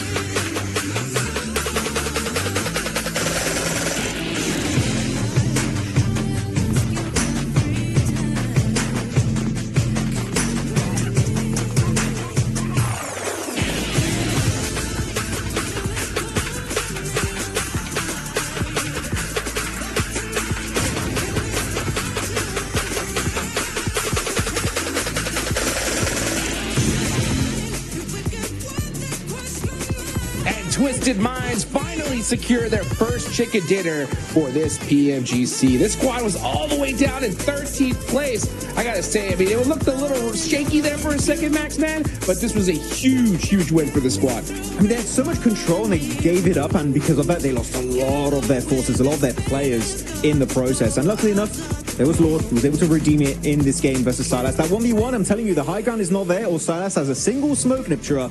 Maybe that win doesn't quite go the way of Twisted Minds, and maybe we'd be looking at a Regnum back-to-back chicken dinner. But Twisted Minds, I like that they were trying to do as much as they did in this finishing play, but there is a limit that 4 players can do, and I feel like here they bit down almost more than they can actually chew. Yeah, I think it really just came down to not really being able to have those angles covered by their teammates, right? But they do get it in the end, and they were able to just get that win. That's exactly what they needed right now. You know, they were sitting in the bottom 5, not really sure what to do next. And this game, hopefully, is going to be the turning point for them, the game that gets them that springboard effect to just move on and do better things the next game. Yeah. I mean, you know, Lord and Freak in particular, absolute OGs, right, from the MENA region. They're going to be over the moon after to finally get themselves this chicken dinner. And, you know, they were at the bottom of the rankings, Hot Juke. So getting this win, actually, I do wonder how high are they truly going to stand on the rankings after this? That's what I'm saying. This is a huge win for the squad. I mean, they were in a big threat-like position. They were all the way down in 13th, so this is going to definitely put them in a shot here, right, for getting into that last chance. So a good win. You know, they did take that museum spot. That circle there was pretty wild, you know, but we're seeing some pretty crazy plays here. Not to mention Random Karia. Just so many eliminations in this game, Max, man. They got to be pushing themselves up even higher in the leaderboards from the last game. I mean, Regnum Karia getting eliminations or Wild getting eliminations? That's true. Yeah. He was like, what, 7, 8 eliminations this game? He was on fire. He was learning from his teammate from earlier on that previous chicken dinner on our angle. So very nice stuff indeed. DRX, though, big send right onto this area on Museum, sharing it with the likes of Twisted Minds. And I was actually surprised, Nipchoro, that Twisted Minds were willing to kind of share that wall with DRX. I thought they would just nail them to hell and just take that position for themselves. I kind of like it, though, to be honest, because it meant that they were not going to attack themselves, right? I think there was a lot of teams on all sides that meant DRX couldn't really make a move, and Twisted were allowing that to happen just because it meant safety for themselves. They knew DRX were kind of stuck there. Other teams weren't going to really try and do much and push when they knew two teams were there. So actually DRX's position meant that they were able to keep relatively safe, but a lot of emotions going on here. It's a good thing they won, because goodness me, there's a lot of pressure on them. Yeah. I mean, Voston, how the hell was he able to sneak out of Shelter? He just came around and just got rid of most of Regnum Karia on his lonesome. Really good stuff from him in particular. But I don't know how he got through. He just disappeared and reappeared, and boom, 1v2. Easily secured for this guy as you go through the rotations. And I want us to all pay attention here to how Regnum Karia played their early to mid-game transition in particular. So, of course, Regnum Karia usually playing Rozok, early transition, circle not too far away, quick pivot. And they go for this amazing 2-2 split with 2 players in heaven on the northern side and 2 players going into the southern compound. There's just literally one building and a few walls around it. And this gives them 100% vision on what the hell is happening on the northern edge of the circle, which then enables them to go for the best rotation possible. Regrouping, they've seen all the fights that were happening on the southern edge. They go for this wide eastern rotation next to Shelter Nipchura. I think that was literally the best macro rotation we saw the entire match from Regnum Karia this game. Yeah, it was really, really well played, and well played because it was really well thought out. They had the information necessary to make that play work for them, and then sending Silas center just in case, right, was actually what gave them the almost win, right? So really, really good stuff for them. Really forward-thinking gameplay from them, and look at the points it gets them, Jukes. 18 on the board to come right a 28-point game. I mean, it's nearly over 40 points that they've gotten in just 2 games. That's it. Regnum Karia, they've downloaded the lobby. They have downloaded the technology for sure. The update is in